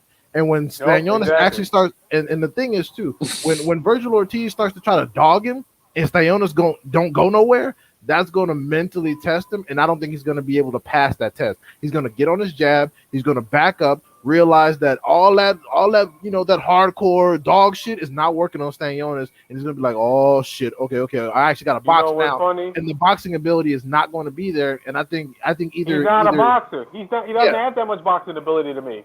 Right, and I think puncher. Right, and I think that either he's going to get his ass whooped for 12 rounds and it's going to be boring on the second half because he's going to be trying to survive, or his team is just going to spare him. But I will say this, though. He does have the hand speed advantage, and Stanionis doesn't like it to the body. So if he wants to actually slow Stanionis down and be able to put in some work, you got to start on the body from round 1 or you're not going to get it. Right. That's why I thought if Earl Spence and Stanionis was me, Earl Spence is going to body him, in my opinion, because like you said, he doesn't Me like too. it to the I body. was like, shit, Errol Smith's gonna work that nigga. Yeah, that would have been a body. Man, I ain't gonna lie. I'm an EJ fan, but I just don't like the fact that he don't want to fight Keith Thurman. I like Keith Thurman, man. Man, fuck Keith Thurman. Man, nah. Art, this might be the only time I ever disagree with you. But fuck Yeah, that nigga, man, bro. fuck Keith Thurman. He did all that fucking ducking and faking injuries. Keith Thurman Yeah, and fuck Andre, that nigga, bro. Keith Thurman and Andre Ward are the best biracial boxers in boxing history. That could damn well be true, but the reality That's the fucking truth, man. The reality of the situation. Let my man get a fucking fight. No, he needs to fight an eliminator. He hasn't fought no eliminator. You know, Al Heyman slid in that bread. Who do you want him to fight that you think he can't beat besides Boots?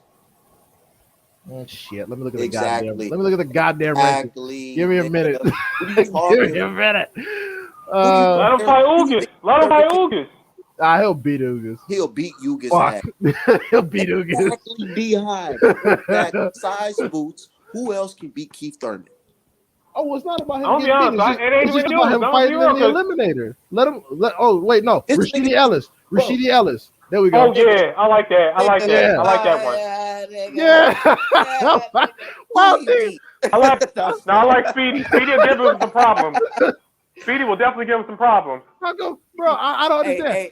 How come Thurman don't gotta put in any work? If I was Keith Thurman, I'd be on my Shakur Stevenson shit. He need to go fight somebody first, nigga. What you talking about? That's what he doing now. That's what he already doing. No, oh yeah. By the way, y'all. By the way, Yeah. they're saying this is what I'm hearing too. They're saying that if Boots get taken out of the WBO rankings, which is possible because he's getting an IBF eliminator, guess who Crawford might fight next? Who, Keith? No, Virgil Ortiz. because they No. Virgil going to WBA route. yeah, it's Virgil fighting Stanionis. That fight's is done. Then who is it? Nigga, spill the beans. Alexis Ochoa, y'all remember him? Wait, what? Alexis Ochoa. Who the fuck is this? Exactly. You know who beat the shit out of him? Speedy Rashidi Ellis. Oh, you mean Alexis Roca, not Ochoa. Oroka. I said Ochoa. Oroka. Yeah, I was like, who the fuck is this? But Okay. Hey, what? Speedy Hey, Rashidi Ellis beat the dog shit out of him. you know what? And- Honestly, Roca, I think may have had hand injuries his last fight. That's not terrible. That's not terrible. I mean, Terence Crawford, I think, gonna beat him, but that's not a terrible fight. Terence Crawford might actually take some damage on that one. But my thing is though, Not if he got them Omaha How many- Everlast on. how many more? bitches the How many Omaha more? Everlast. How many more no-name dudes is this guy gonna fight, bro? Like, He's gonna- ain't we getting tired of this shit?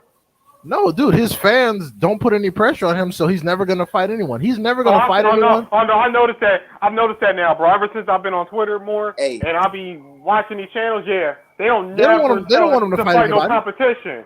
Yeah, they don't want him to They fight keep nobody. using Spence' name.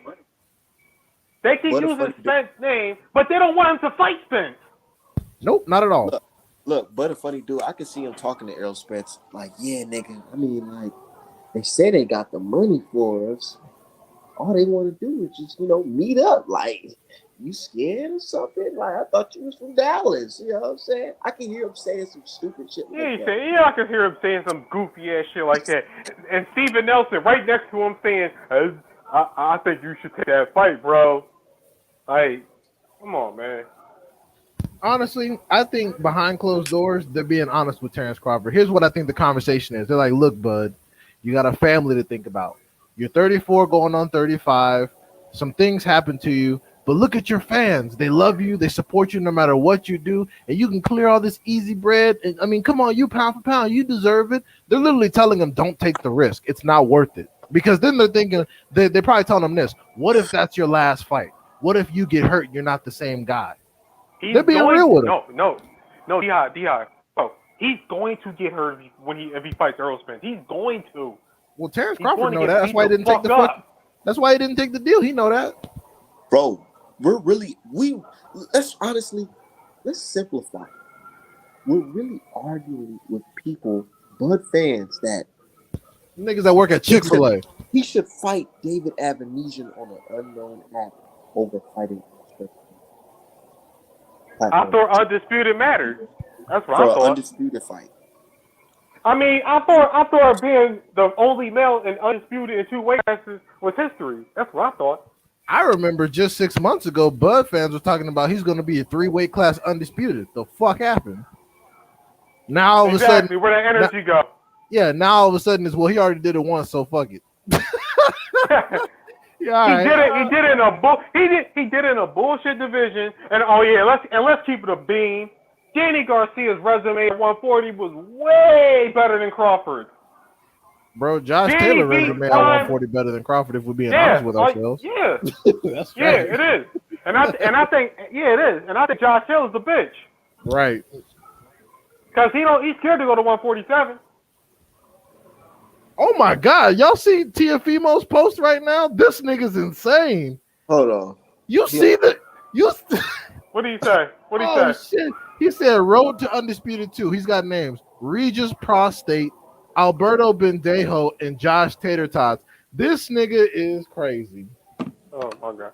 Nah, what's the one Niggas dude don't that's give a on fuck. PBC? Hey, you know how fans don't give a fuck? They all click in Regis prostate because they don't give a fuck. They want to see your ass get killed, nigga. Regis to hurt fucking Teofimo, yo. Regis gonna knock his ass. He gonna knock his dick in the dirt. I'm just being real. Nah, but yo, who's that one dude? Who's the one dude that's fighting at 140 for the IBF belt? Matisse or some shit like that? Oh, Subra Matias? Yeah. Don't put him He's in. a scary. I ain't gonna lie. Lopez. He's a scary. He would kill Teofimo, bro. I literally said that he would probably stop Teofimo's fucking heart from beating. He got some scary ass power, bro. At 140. Like, God rest his soul, but he basically killed the dude. I was telling y'all remember, right? Yeah, Dadashev on Top Rank. Nigga, you know what's so crazy? I was doing what I'm doing right now. I was smoking, watching the fight, and I'm just like, he beat the fuck out this nigga. What is Buddy McGregor doing? I was telling dude, I was telling someone, I was like, look, if Tank go to 140 and he got to see Super Matias, that's a very, very high risk situation. Yeah, no, I know. I'm not gonna lie. I don't even know if I would put Tank in that fight, bro. I think Tank will beat him. There's no point. I think Tank will beat him. You gotta stay away from that power. Yeah, I think Tank will beat him because Matias isn't a very talented boxer, but that would be an incredibly dangerous fight for Tank. It will be because Super Matias is about to get the IBF. Yeah, because Super Matias is about to get the IBF from some random nigga that nobody's ever heard of. But yeah, that shit is like Devin Haney at 140. You gotta watch your ass, boy. You gotta watch your ass. That dude is weird. And it's crazy because his punches don't even look hard until they hit and then people start wobbling. It's like, wait, what? Like he hit him with that and that's all it took? Oh shit. Yeah, bro, that's what I'm saying. Like, I don't think, like you said, and I agree. He's not that talented of a boxer, but if he connects with you, you're going to sleep. Yeah, or you'll get a fucking brain aneurysm or some shit. Exactly, that's what I'm saying, bro. Like, that's a dangerous motherfucker, bro. Yeah, and people sleep on him too, and I'm glad. So like Teofimo and Josh Taylor and all these fucking bitch dudes, everyone says is certified. Go on and fight Matias, and you can clear him, then you'll get some credit. It's never the popular dudes. It's never the popular dudes that are actually it. It's the dudes they say don't deserve anything. Y'all remember when y'all was young bulls? Y'all remember who was the unpopular fighter, right? And he beat the shit out of Shane Mosley, right? Yeah, it was fucking Mayweather. Mayweather don't deserve this, don't deserve that. Bro, oh, you mean Forrest? The niggas, yes. Viper beat this. That was my fucking dude. Rest in peace, man. That was my fucking dude right there. Beat the shit out of Shane both times, and that was prime Shane when he was the number one pound for pound fighter. Yeah. Dusted his ass twice. But yo, the thing is though, he beat Shane in the amateurs too. He dogged him in the amateurs. So that's why sometimes the amateur shit do fucking carry over. Yeah, occasionally, but sometimes That's why, and I'm gonna circle it all back around to Terrence Crawford. He didn't want to fight Ugas for that fucking reason, bro. He didn't want to fight Ugas. He got PTSD because Ugas was the last person to ever beat him in the ring. Exactly. And he talking about he beat him when he was young. Nigga, y'all the same fucking age. Y'all both 35. Right, they talking about you, and then now niggas talking about you gonna age Crawford out. I'm like, dude, y'all niggas are crazy, bro. Age him out for what? Exactly. Because he can't protect himself against the jab. So what are you aging out? And the funny thing is it's always weird. I'm like, bro, do y'all realize if y'all go back in time, the younger Spence gets, the less Crawford has a fucking chance. The only reason, and keep in mind, the only reason they're even giving him a shot is because EJ had been through some shit. If EJ hadn't gone through anything he had gone through, they wouldn't have been calling for this shit. They wouldn't have been like, wouldn't be pushing this hard. Man, these Buff fans so funny style. I still remember these niggas saying, "Oh, I don't want Errol Spence to fight Bud right away because he probably be fucked up from that car accident. Let him get a couple fights in first." And I don't want to be blaming him. Oh no, Bud's biggest fan. Bud's biggest fan got exposed on Twitter for saying, "Nah, champ, let the fight cook, let it marinate some." Oh yeah, Ron Wells. Yeah, talking about Cool Come on, Boy. Ronnie boy. yeah. And then fast forward a few years later, he's the main one putting up the conspiracy theory about how during that same time period Spence is ducking. Get the fuck out of here, you fatherless fucks. That shit don't make no kind of weird. That's why I had to just block off that whole side. Cause I'm like, man, What kind of weird, mad ex-girlfriend Oh no, bullshit? yo, D-Hop. Oh yeah. Speaking of Twitter, y'all saw what happened to that coon ass trade bait dude, right? Oh my god, that shit was Dude, hilarious. Yo, they fucking destroyed this nigga. Arman, you can take that nigga, bro. You see him? You can take that dude. I know. Yo, I will kick that they motherfucker's ass. fucking destroyed Motherfucking that nigga, bro. Nigerian scam artist, non-FBA ass, bro. I don't fuck with that Yo, nigga. He got a gym in Culver City too. I'm gonna pop up when I visit home. I want to check him out because I'm far bigger than him. I'll beat his ass. Like, bro, he talk about. I saw them pictures, bro. I'm like, I already knew he was a fucking African because my man, my boy, Jamil showed me like YMS Sports. You know who he is, Art. Oh yeah, that dude's awesome. He gives very good coverage. Yeah, that's my man right here. Yeah, I fuck with him heavy, big time. He showed me what the fuck he looked like a long time ago. That's how I knew he was a fucking coon ass nigga.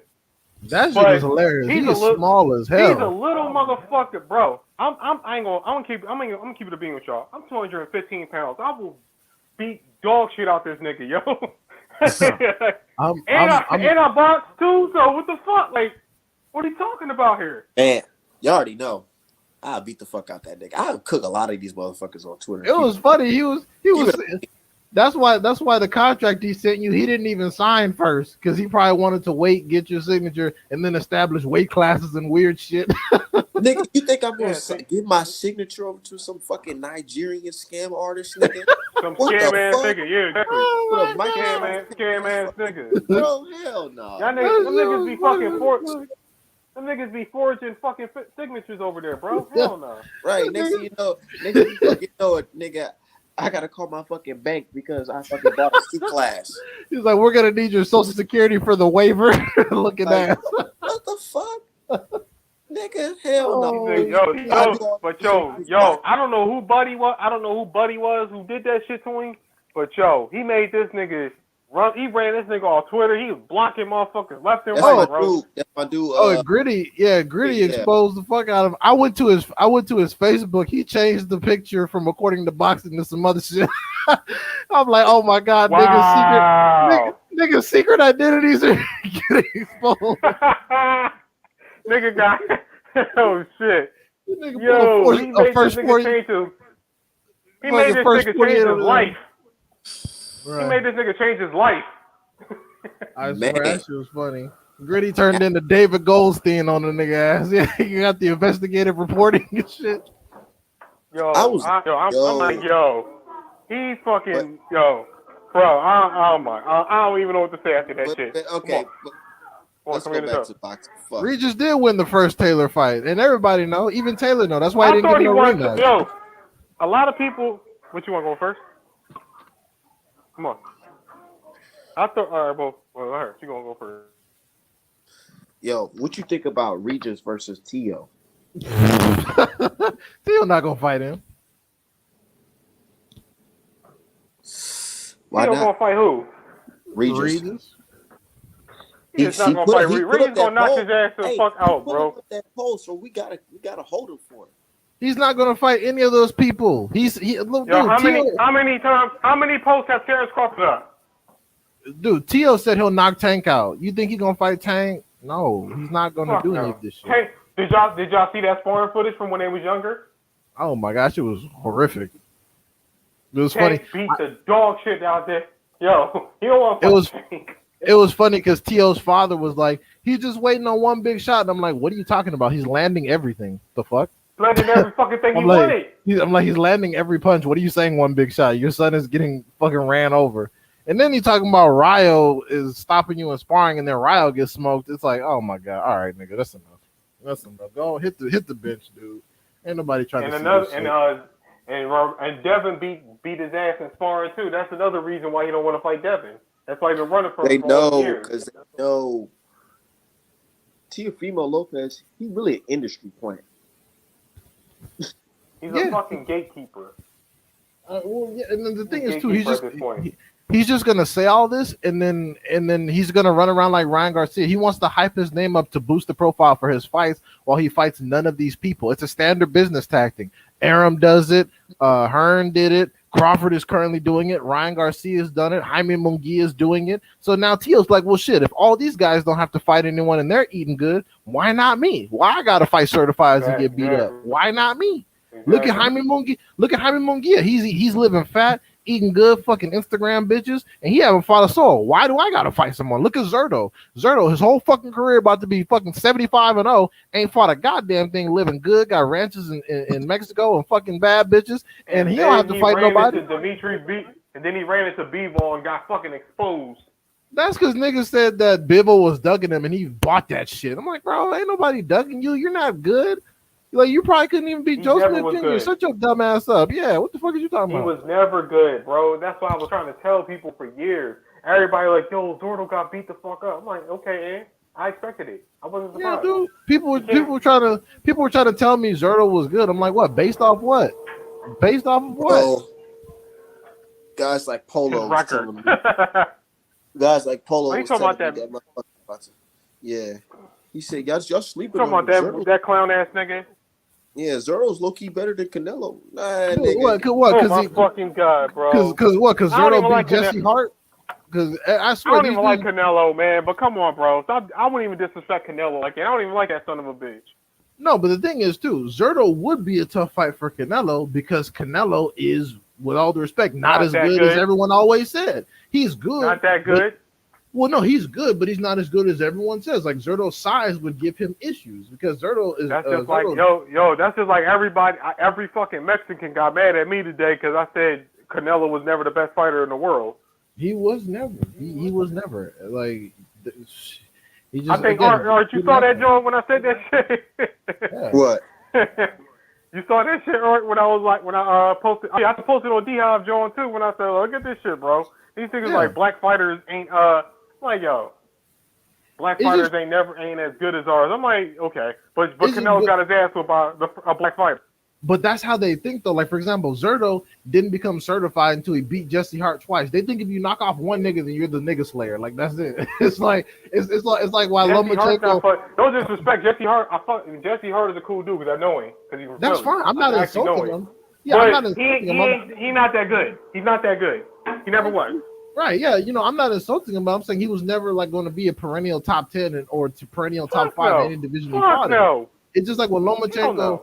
It's just like when Lomachenko knocked off Walters, they're like, all right, no more niggas. Or no, he got over on Gary Russell. Was like, all right, yep, he's the nigga slayer. We don't need to fight Devin Haney. He's like, well, hold on. Wait, hold on. Like, what if, like, I mean, come on. Like, that doesn't stop black fighters from fighting a multitude of every other race. Like, come on, bro. You can't be doing that.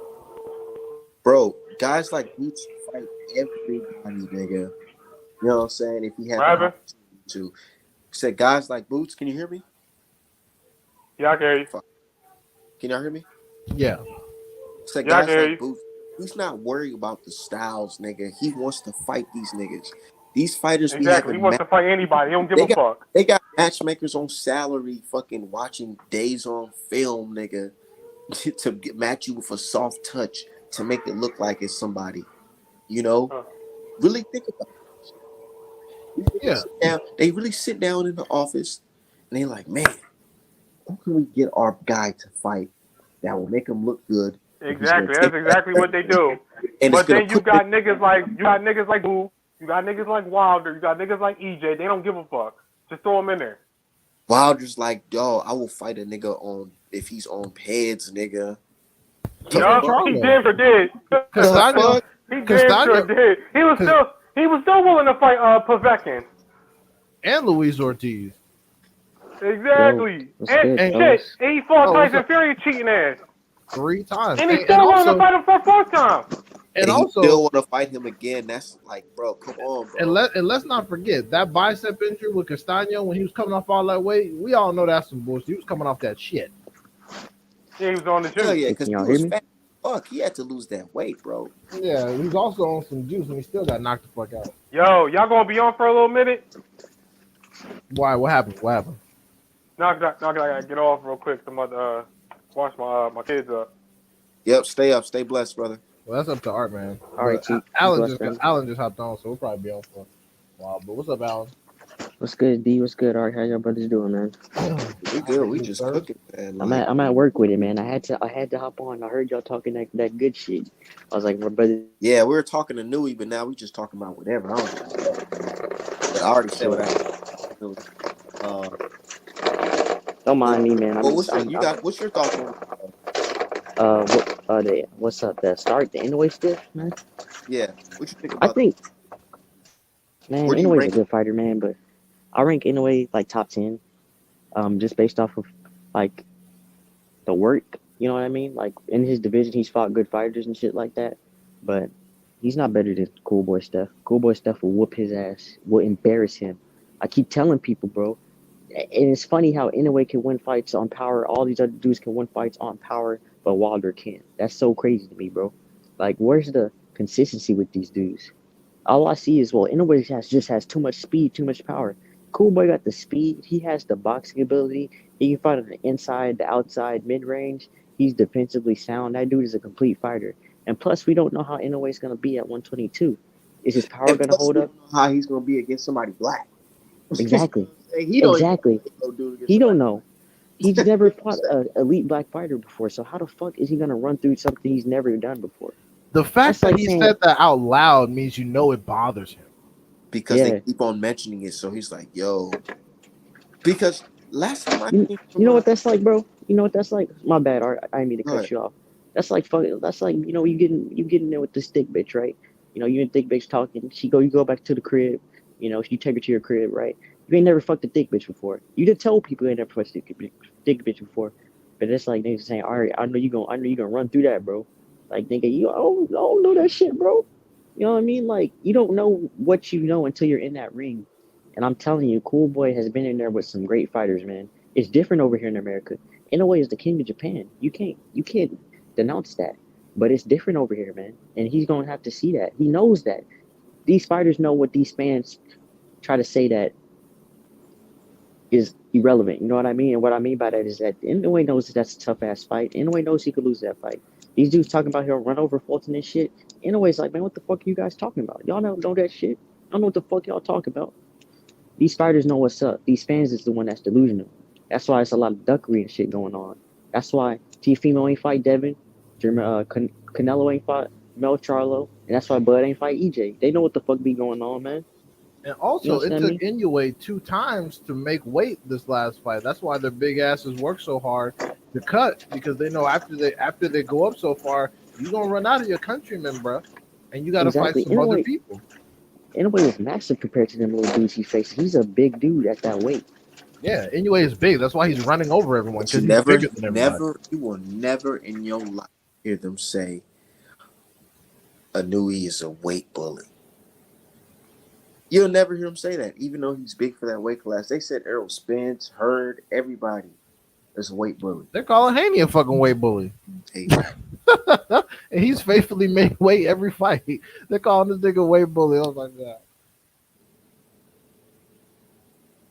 Yeah, it's just nuts, bro. I mean, like I said, if I always tell people, if you just like the way someone looks, that's perfectly fine. You can just say, I think they're the best simply because I like the way they look. That's a perfectly fine opinion. But understand that it's a fucking opinion, and just because other people have pushback doesn't mean that they think the person's a shit fighter. It doesn't mean that they think that the person isn't good. It's just, I don't think that he's at where he's at. He needs to prove something. He needs to show us something. There needs to be some diversity in the fucking work. You can't say someone's complete and they've only fought one fucking style. Exactly. And Donaire was giving Inoue hell in those fights, man. They was giving them hell. Yeah, You know, and he almost stopped them. Fucking shattered his orbital. And Donaire's not a slouch. I'm not gonna sit up here and call Donaire a bum, but he's definitely past his prime. They didn't give, like y'all was talking about earlier, they didn't give Brigo that credit for beating Donaire. They blackballed him. Oh. So you already know what it is, man. It's ridiculous, but this is how it is for us, man. Just like Walters didn't get any respect for icing Donaire. Walters didn't get no fucking respect. Only time Walters got any respect is when Lomachenko got on his ass, and then he fucking got disappeared in Jamaica. He could be dead right now. We don't know where this motherfucker went. we don't know where he went. He got on a boat and peeled out. It's gone. So it's like these dudes are giving these people credit for stuff that others have already done. I'm not saying Inoue's not good, but he's not exceeding the past performances of other people y'all don't rank as high against older competition. If y'all if Walters, if y'all didn't rate Walters pound for pound for the same win y'all rating Inoue over, that makes no sense. That's biased. That's stupid. The logic don't add up. Bro, it's like old better media fighter than fans. They just pick a random fucking fighters and just pop them up, and then when their guy beats them, it's, well, look, they beat this guy beat that guy. Like fucking Luke Campbell. What? Who gives a fuck about Luke Campbell? What has he ever fucking done? Why they fucking rate Lomachenko high for beating guys like that? And then they say Ryan Garcia beat Luke Campbell. That's a good guy. Like, what the fuck? What did he ever do to beat anybody? And the weirdest part is it be Americans saying that we're being biased toward Americans. I'm like, first of all, that would make a lot of sense because we're in America and we're Americans, you dumb fuck. Second of all, we're not being biased. If an American had the same resume as Inoue, I'd be giving him the same criticism. I'd be like, who the fuck is these niggas?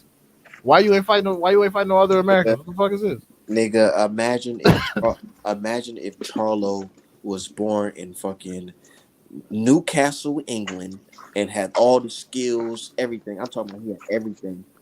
Bro, he'd be on the zone 60-0 right now.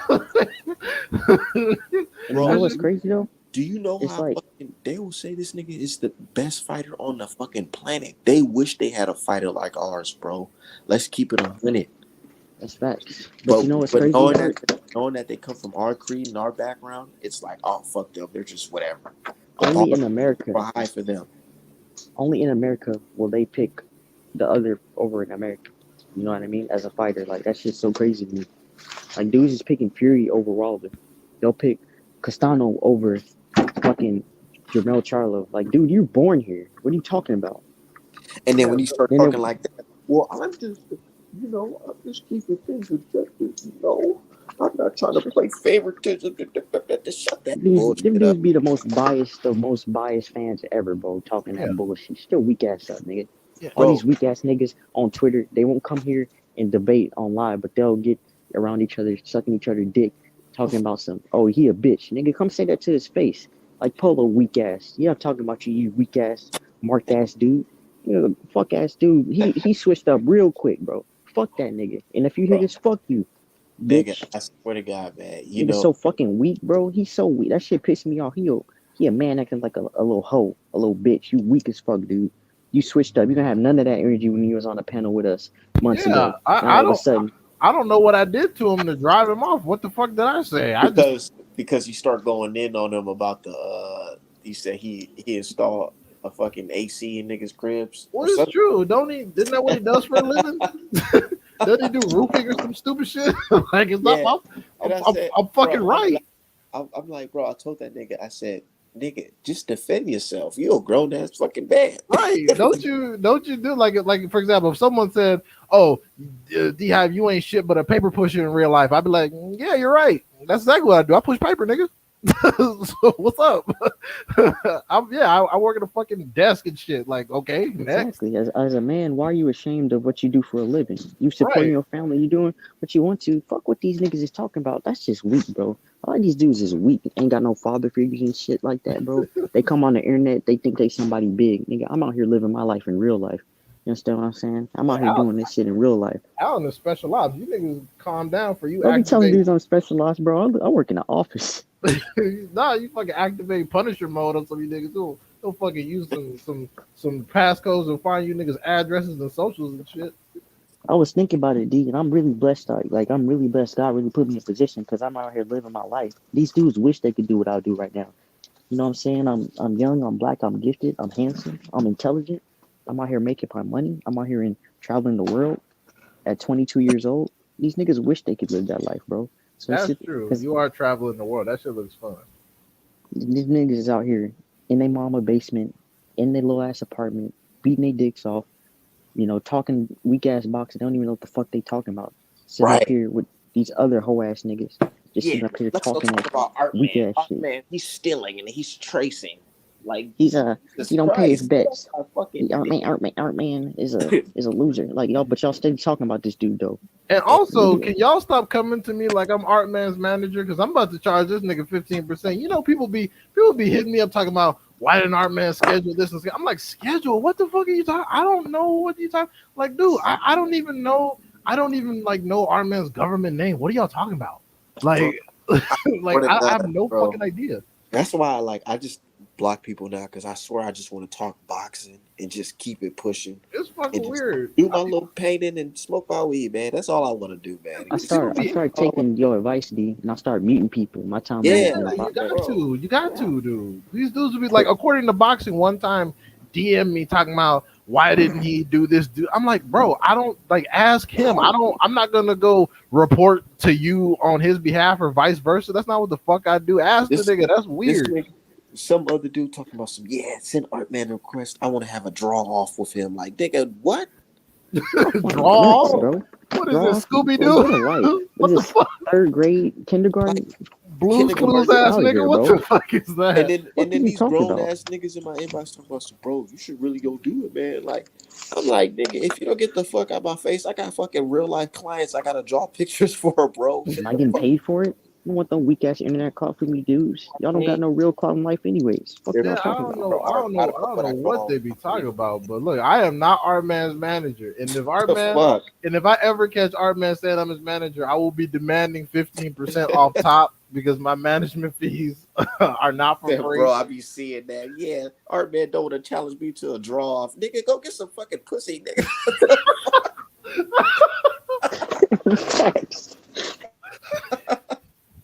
That's the shit that be killing me, bro. Cause I'm like, bro, hold on. All of these niggas can't be, bro. Ain't no way they are, bro. Oh Everybody is, bro. No way. Like a draw, bro. I said, bro, said a draw, bro. Like even kindergarten at recess. I challenge you to a draw, man. If you don't get your weak ass out of here, bro. Like you said, go get some pussy. Go draw some pussy, nigga. I swear, if I wasn't on fucking using Twitter as fucking marketing and shit, I would not be on that shit, bro. I swear. It's fucking terrible. Like these dudes, stupid. And then these dudes put so much they put so much fucking mustard on going to the fight. Like, oh, pull up on me at a fight. I'm like, so what? So you can awkwardly look at me, you weirdo. What am I gonna say to you? They're gonna record you from behind and not say nothing. Bro, if you pull up on me with that tough talk, bro, I'm not coming to fight. You're gonna get hurt. I'm gonna put you in the hospital.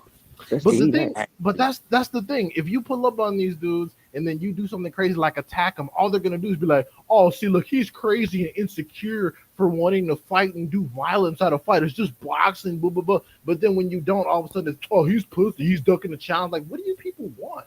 Do you want to start like legitimate wars over some boxing shit? Now, nigga, let's just say something happens, right? We go to a fight and somebody try to pull some crazy shit. You know what I'm saying? Try to attack me. And then I got, I'm licensed to carry. And then I end up smoking one of these dudes, which I'm going to be on Twitter. Oh, Art Man, you have to kill that nigga over a Twitter. Right. That's exactly what they would say. What the fuck, bro? They'd be like, oh my God, you're a horrible murderer. That man had kids. Blah, blah, blah, blah, blah. Yeah, exactly. You know what I'm saying? Like, what the fuck? People are so fucking weird. I've never. Should have been worried about them kids when he was talking all that tough stuff, bro. Like that's what I'm saying, bro. It's never that serious to me. I be getting into it with dudes all the time, and it's never that serious. I don't come home and think about these dudes, man. It's just boxing. That shit crazy. It's never personal. Easy said, "Why do they act like what you do doesn't take skill?" I don't know. I can't draw. That's what I sure as fuck can't draw. I said, bro, if this shit didn't take time and it was easy to do, bro, I would have. Oh, what's good, Cheesy? That's my nigga, Cheesy. Imagine just not drawing shit and getting paid for fucking artwork. You know exactly, bro. You know how many famous clients this man got? Like Alicia Baum. Exactly. Niggas hate no. That's why I be tell you, dude, like, bro.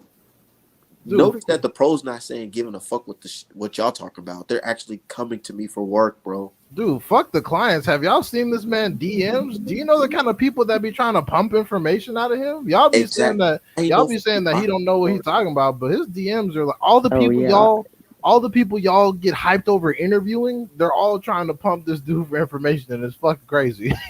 Exactly, You know bro. what's crazy? I remember when Insider, I don't say to be. Cappinger DM'd you, and he was Huh? trying to get some information. Remember Oh, Cappinger yeah. DM'd you? That shit was funny. Man, That shit was funny. that shit was funny. That nigga was like, so what do you think? What's Wilder? What are their game plan when it comes to the glove selection this time? That's how you know these niggas are some cheating ass white fucking devils, bro. Because they knew this nigga Fury was gonna cheat again. They wanted to know what the fuck Wilder fucking knew. What did he know? What was his game plan coming into the fight? That's what he wants to know. So what if I would have told him, yeah, you know, Wilder said, we about to come in with some brass knuckles this time. But you know what, Art? What the fuck? What are you gonna do? Report that shit? I'm not gonna say any names, but didn't a certain person that swears they know everything about everything when it comes to boxing and is famous for the phrase "I told y'all," didn't he give you an exact breakdown of how Fury was cheating, what he was cheating with, and who he was doing it with? Yep. And then he was on that squad for 3 fucking fights and let our champion get cheated 3 fucking times in a row. But swears he knows everything? Yeah, okay. I'm just checking. I'm just saying these are the dudes y'all be listening to for all your information. Shit, he was the one that even said Tank was fighting in fucking December, and that's not happening either. So I'm just saying, like, y'all can keep listening to the talking heads, but even in boxing, it's always the ones that everyone says are not it that end up being it. So, you know, Bro, always. and I swear, I'm not no boxing insider. I don't be like, I got sources and all that shit. You know what I used? Fucking the information that's presented to me for what the fuck I'm seeing. And I'm matching it up with shit that actually happened in boxing before. And 9 times out of 10, the shit ends up being true. And common sense. For example, Yeah, That's exactly. what I use. I use the Common same sense thing, and Art. basic business experience. Like if it sounds like You know some what? bullshit, it's probably bullshit. You know what's crazy to me, D? Like I've noticed that a lot of times I'll say something and I'll tell somebody something, right? And then it'll come true, or they'll take the same thing that I said and they'll take it, and it's like they'll run with it. But since they got more followers than me, it's cool. But I don't really care. I I don't just give a noticed fuck that. about no followers and that sometimes they be like, yeah, our man, see, you only got this amount of followers. Like, nigga, I don't give a fuck. Nigga, I got something that y'all don't have. I have supporters, niggas who spend money with me, nigga.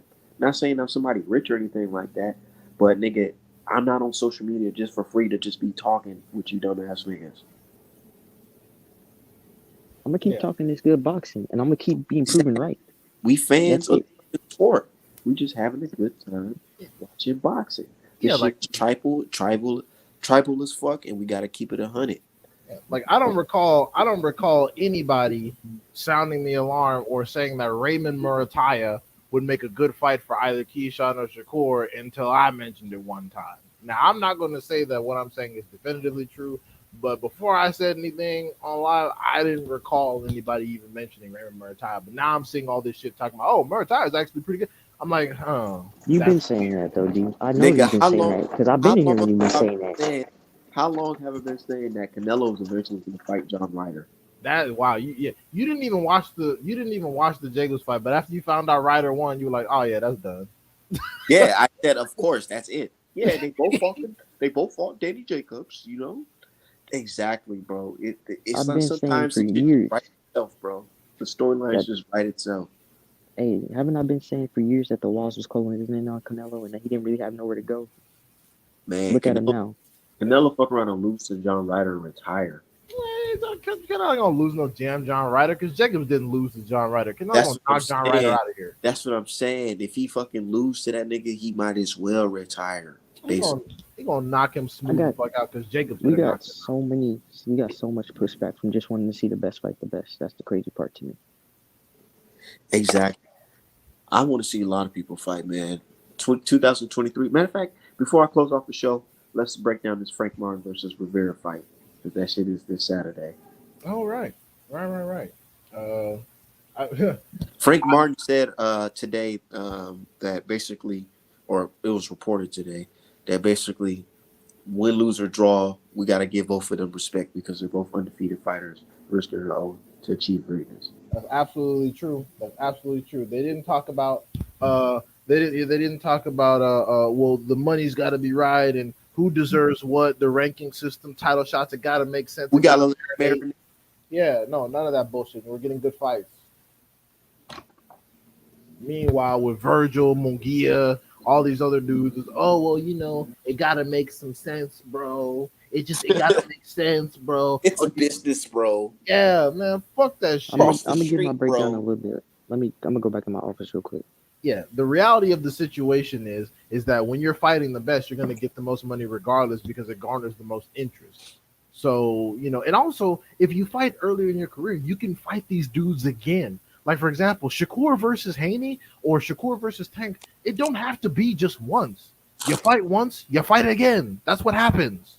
Bro, Like, these nigga Roy Jones Jr. and shit fought before I was born and fought and when I was in fucking middle school. Bernard Hopkins.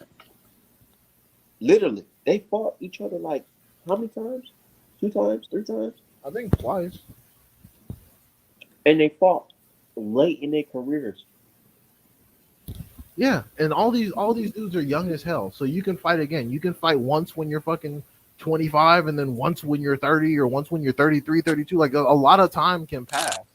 But it builds up the mystique. But also the one thing that runs the risk of happening is when someone's favorite wins a fight, then they're like, "Oh, we don't need to see that again because he already cleared him." It's like, well, hold on, what's the fucking problem? If that dude's been undefeated since then, what the fuck? Why not? It's like if Spence went up to 154 and fought Danny again. I'm cool with that. There's nothing wrong with a fighter Yeah, no. losing, getting his stock rising by going on a great run after that, and then a rematch happening because that's what happened in the old days of boxing, right? Yeah, well, that's back in the day when fans actually pushed the best to fight each other. Now these dudes I have, didn't even know. they I have didn't even cults know of that personality. Sugar Ray Leonard fought. What's his name? Roberto Duran 3 times. Yeah, and I thought he only fought him twice. no, yeah, and then the fights were I think they were spaced out. I don't think they were back to back. They No, I don't wasn't. think they were either. The last fight was like years later. Because I remember he lost. I remember he lost one of them. The first time they fought, he lost, and then the second time he fought right after he stopped him in the eighth, and then they fought one more time years later. Yeah, so like these dudes are making it seem like, oh, this was only one mega fight. I'm like, bro, you could fight again. Like it's not a thing. Like Pacquiao Marquez fought 4 fucking times. That was all spaced out and weird.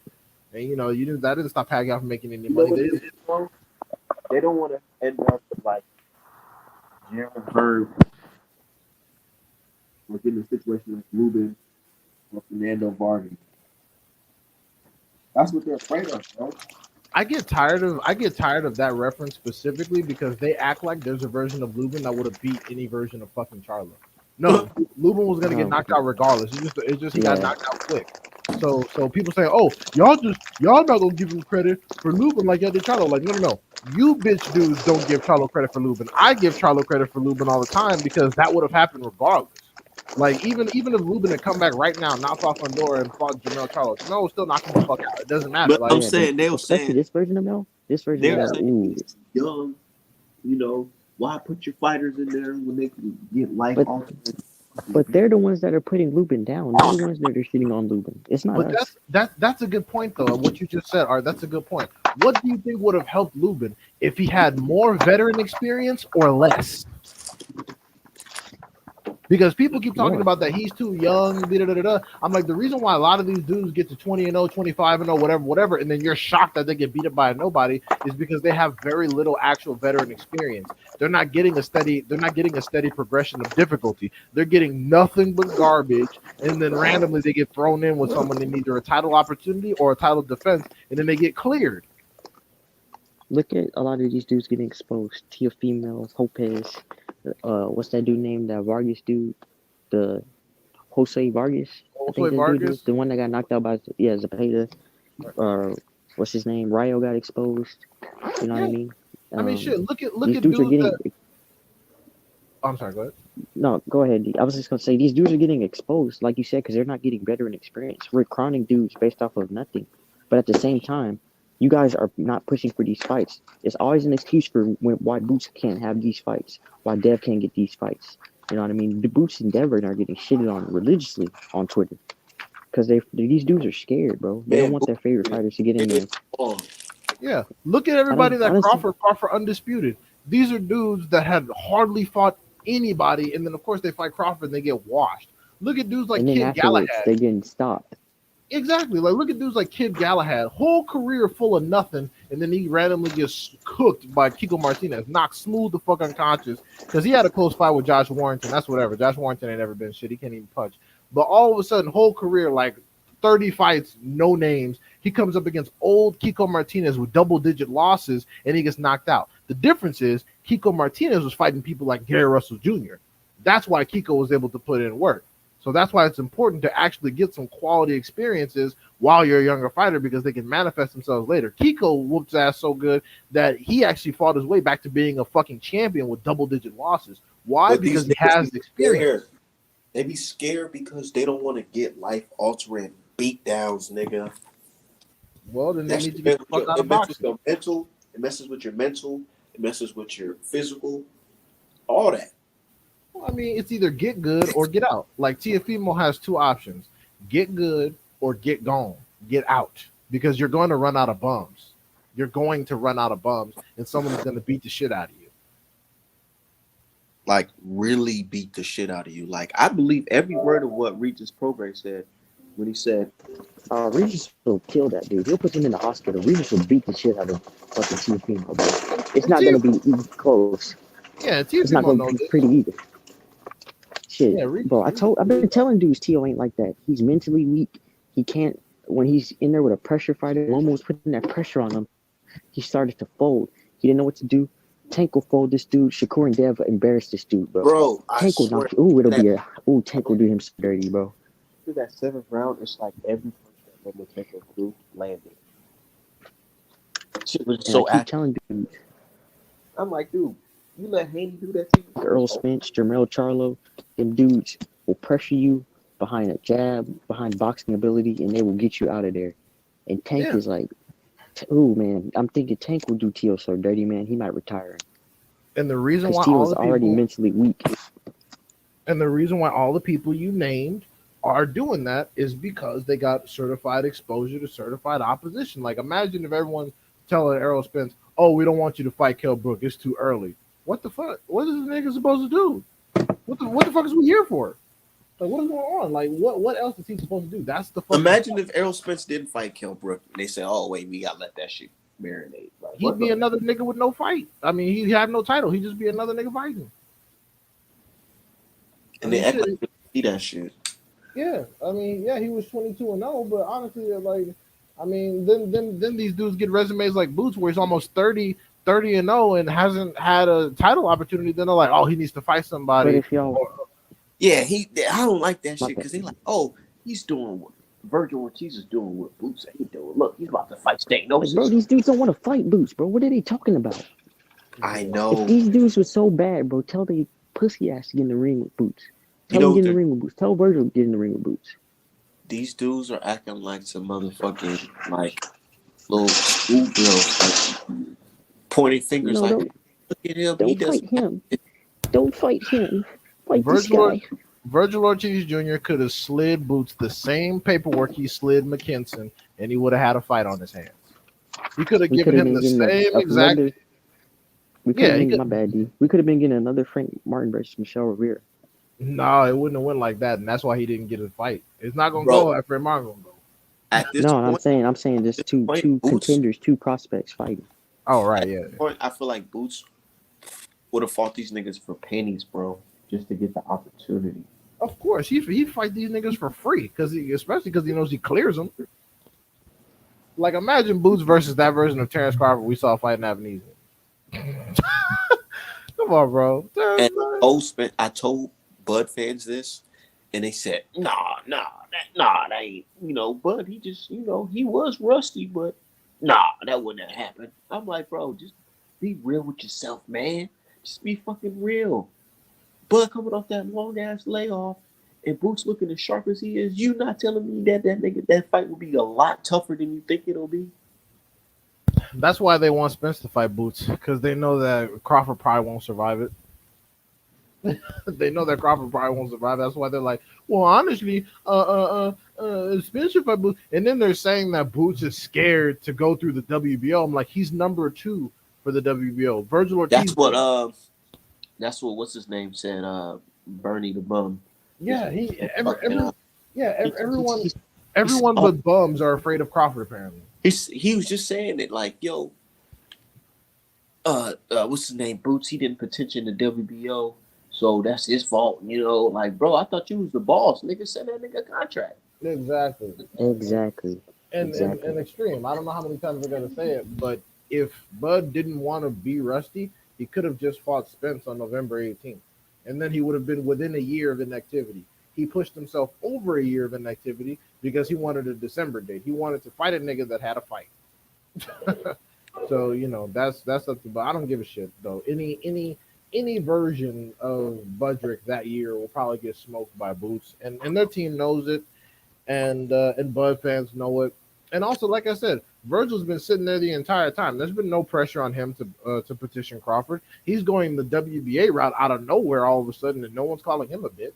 Why are you even over there? But it's cool though, because Boots is ranked right under Virgil Ortiz Jr. In the WBA. So after the niggas square up, one of you, the WBA better mandate Boots on the winner so we can get some real shit cracking, because it's up. It's up. All the running and duck sauce is fucking up the division, and I'm sick of it. Somebody needs to come and bring that ass, because it's over with.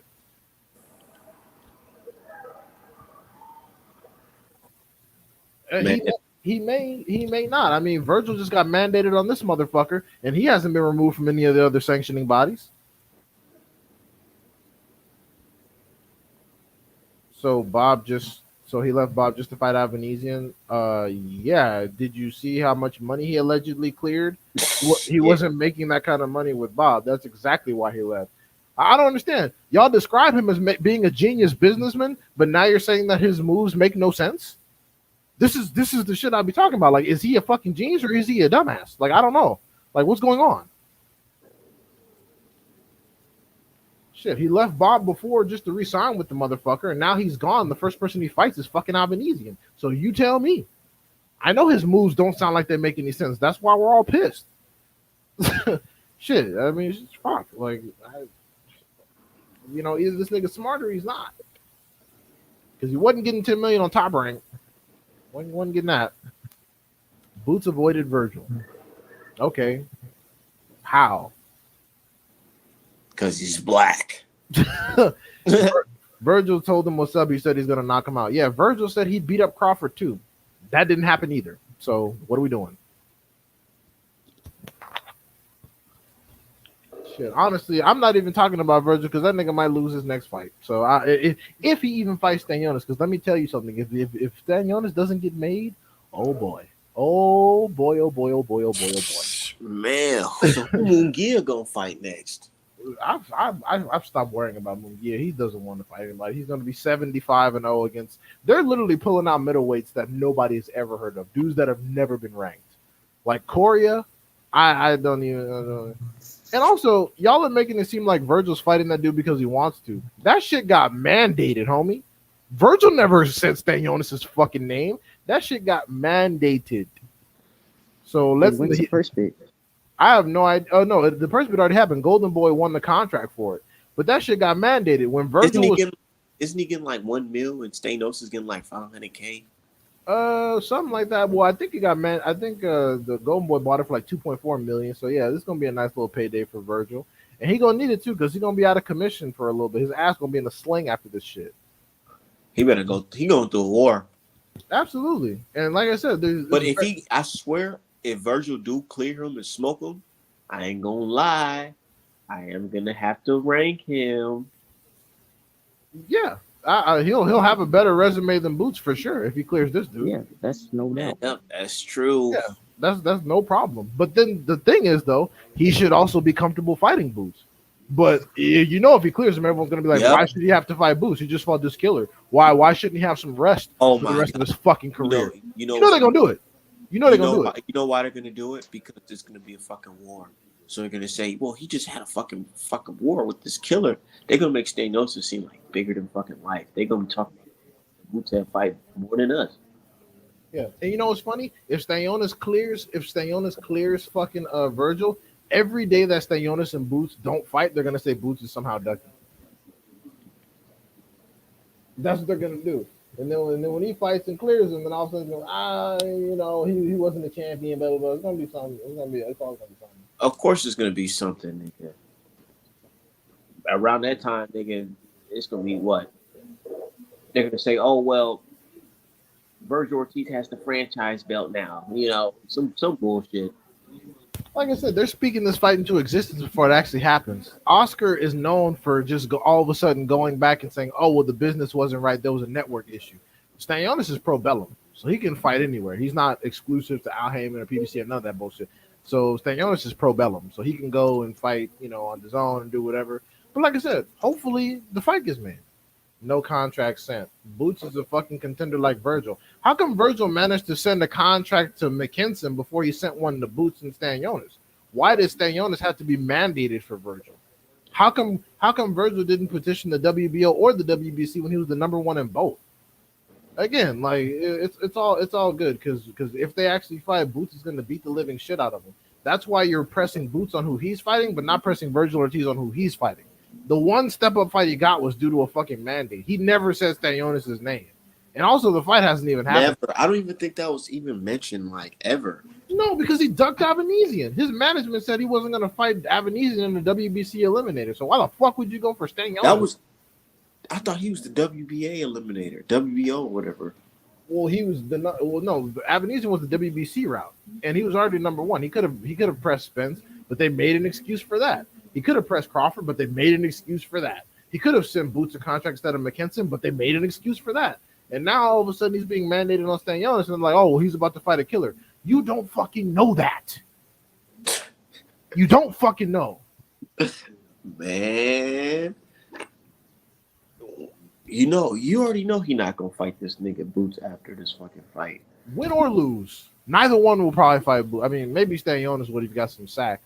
But, man, I ain't lie. The way that nigga Boots be throwing that fucking straight left to the stomach, that shit be scaring the fuck out of me. I'm like, man, you hit one of these dudes with that shit, it's over. They gonna fucking quiver. Yeah, these dudes can say whatever they want, but easy fights get made. If everyone thought Boots was a soft target and all the hype he has on his name, they would have took his head off. Because why? If you got someone who's hyped to hell talking about P for P potential and you think they're a soft target, why wouldn't you just clear them? Why would you just clear them? Bro, because these niggas, they know they're stupid, but they're not that damn stupid. No, they know their fans are stupid. Like, all of a sudden, people forget when Virgil's team said they need 48 months to fight Boots. It's like, dude, okay, that's cool, but in 48 months, you're just going to get beat up. It's not going to matter. So you're just delaying the fucking inevitable. What would have been, what you should have done is just, because Virgil's already struggling to make weight at 147, just stay a division ahead of him. And Caleb Plant gonna lose. I mean, it's cool. I applaud Caleb Plant. He gonna lose.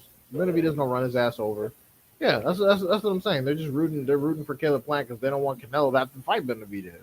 They don't want him to have to do anything. Yeah, but Caleb Plant's gonna fucking lose. And, you think he gonna lose to Benavidez? A lot of people say he gonna outbox him. Yeah, I don't know where the fuck they got that from. You think Plant gonna put it all on him getting knocked out? Yep. I think Plant is going to start out for the first 6 rounds doing well. But Benavidez is not great at cutting the ring off, but Plant ain't got no everlast gas tank. He's going to start getting, because the thing is, when Plant's trying to close the distance on Benavidez is going to be in range to get his shit off. Benavidez has a hand speed advantage. He has the strength advantage. So it's going to make it difficult for Plant to just pot shot. And then eventually he's going to be ribbing and running, trying to get in close, get his work that off. Philly shell shit not gonna work against David Benavidez, especially the way Plant does it. He's gonna try to get his shit off and step around, and then he's gonna catch a hook, and then he's gonna fall off balance, and then he's gonna get mowed down.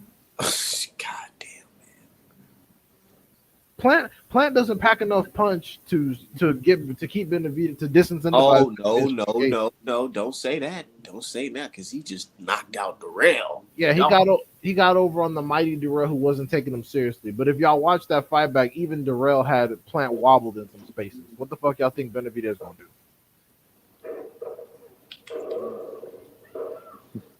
I don't know, man. But shit, I gotta get up out of here, dude. I'm about to get me some food. It's good. We're gonna Peace, yo. politic. Man, I'm thinking about doing a fight party on that Frank Martin fight too, because that's just gonna be a good one, man. We gotta have a live reaction to that shit. It is shit. Somebody might get knocked out. Woo-wee. Can't wait. Man, wait for that shit. But all right, man. I'll talk to you brothers later. All right, for sure. Have a Talk to good y'all one. later. Peace, guys. Much love.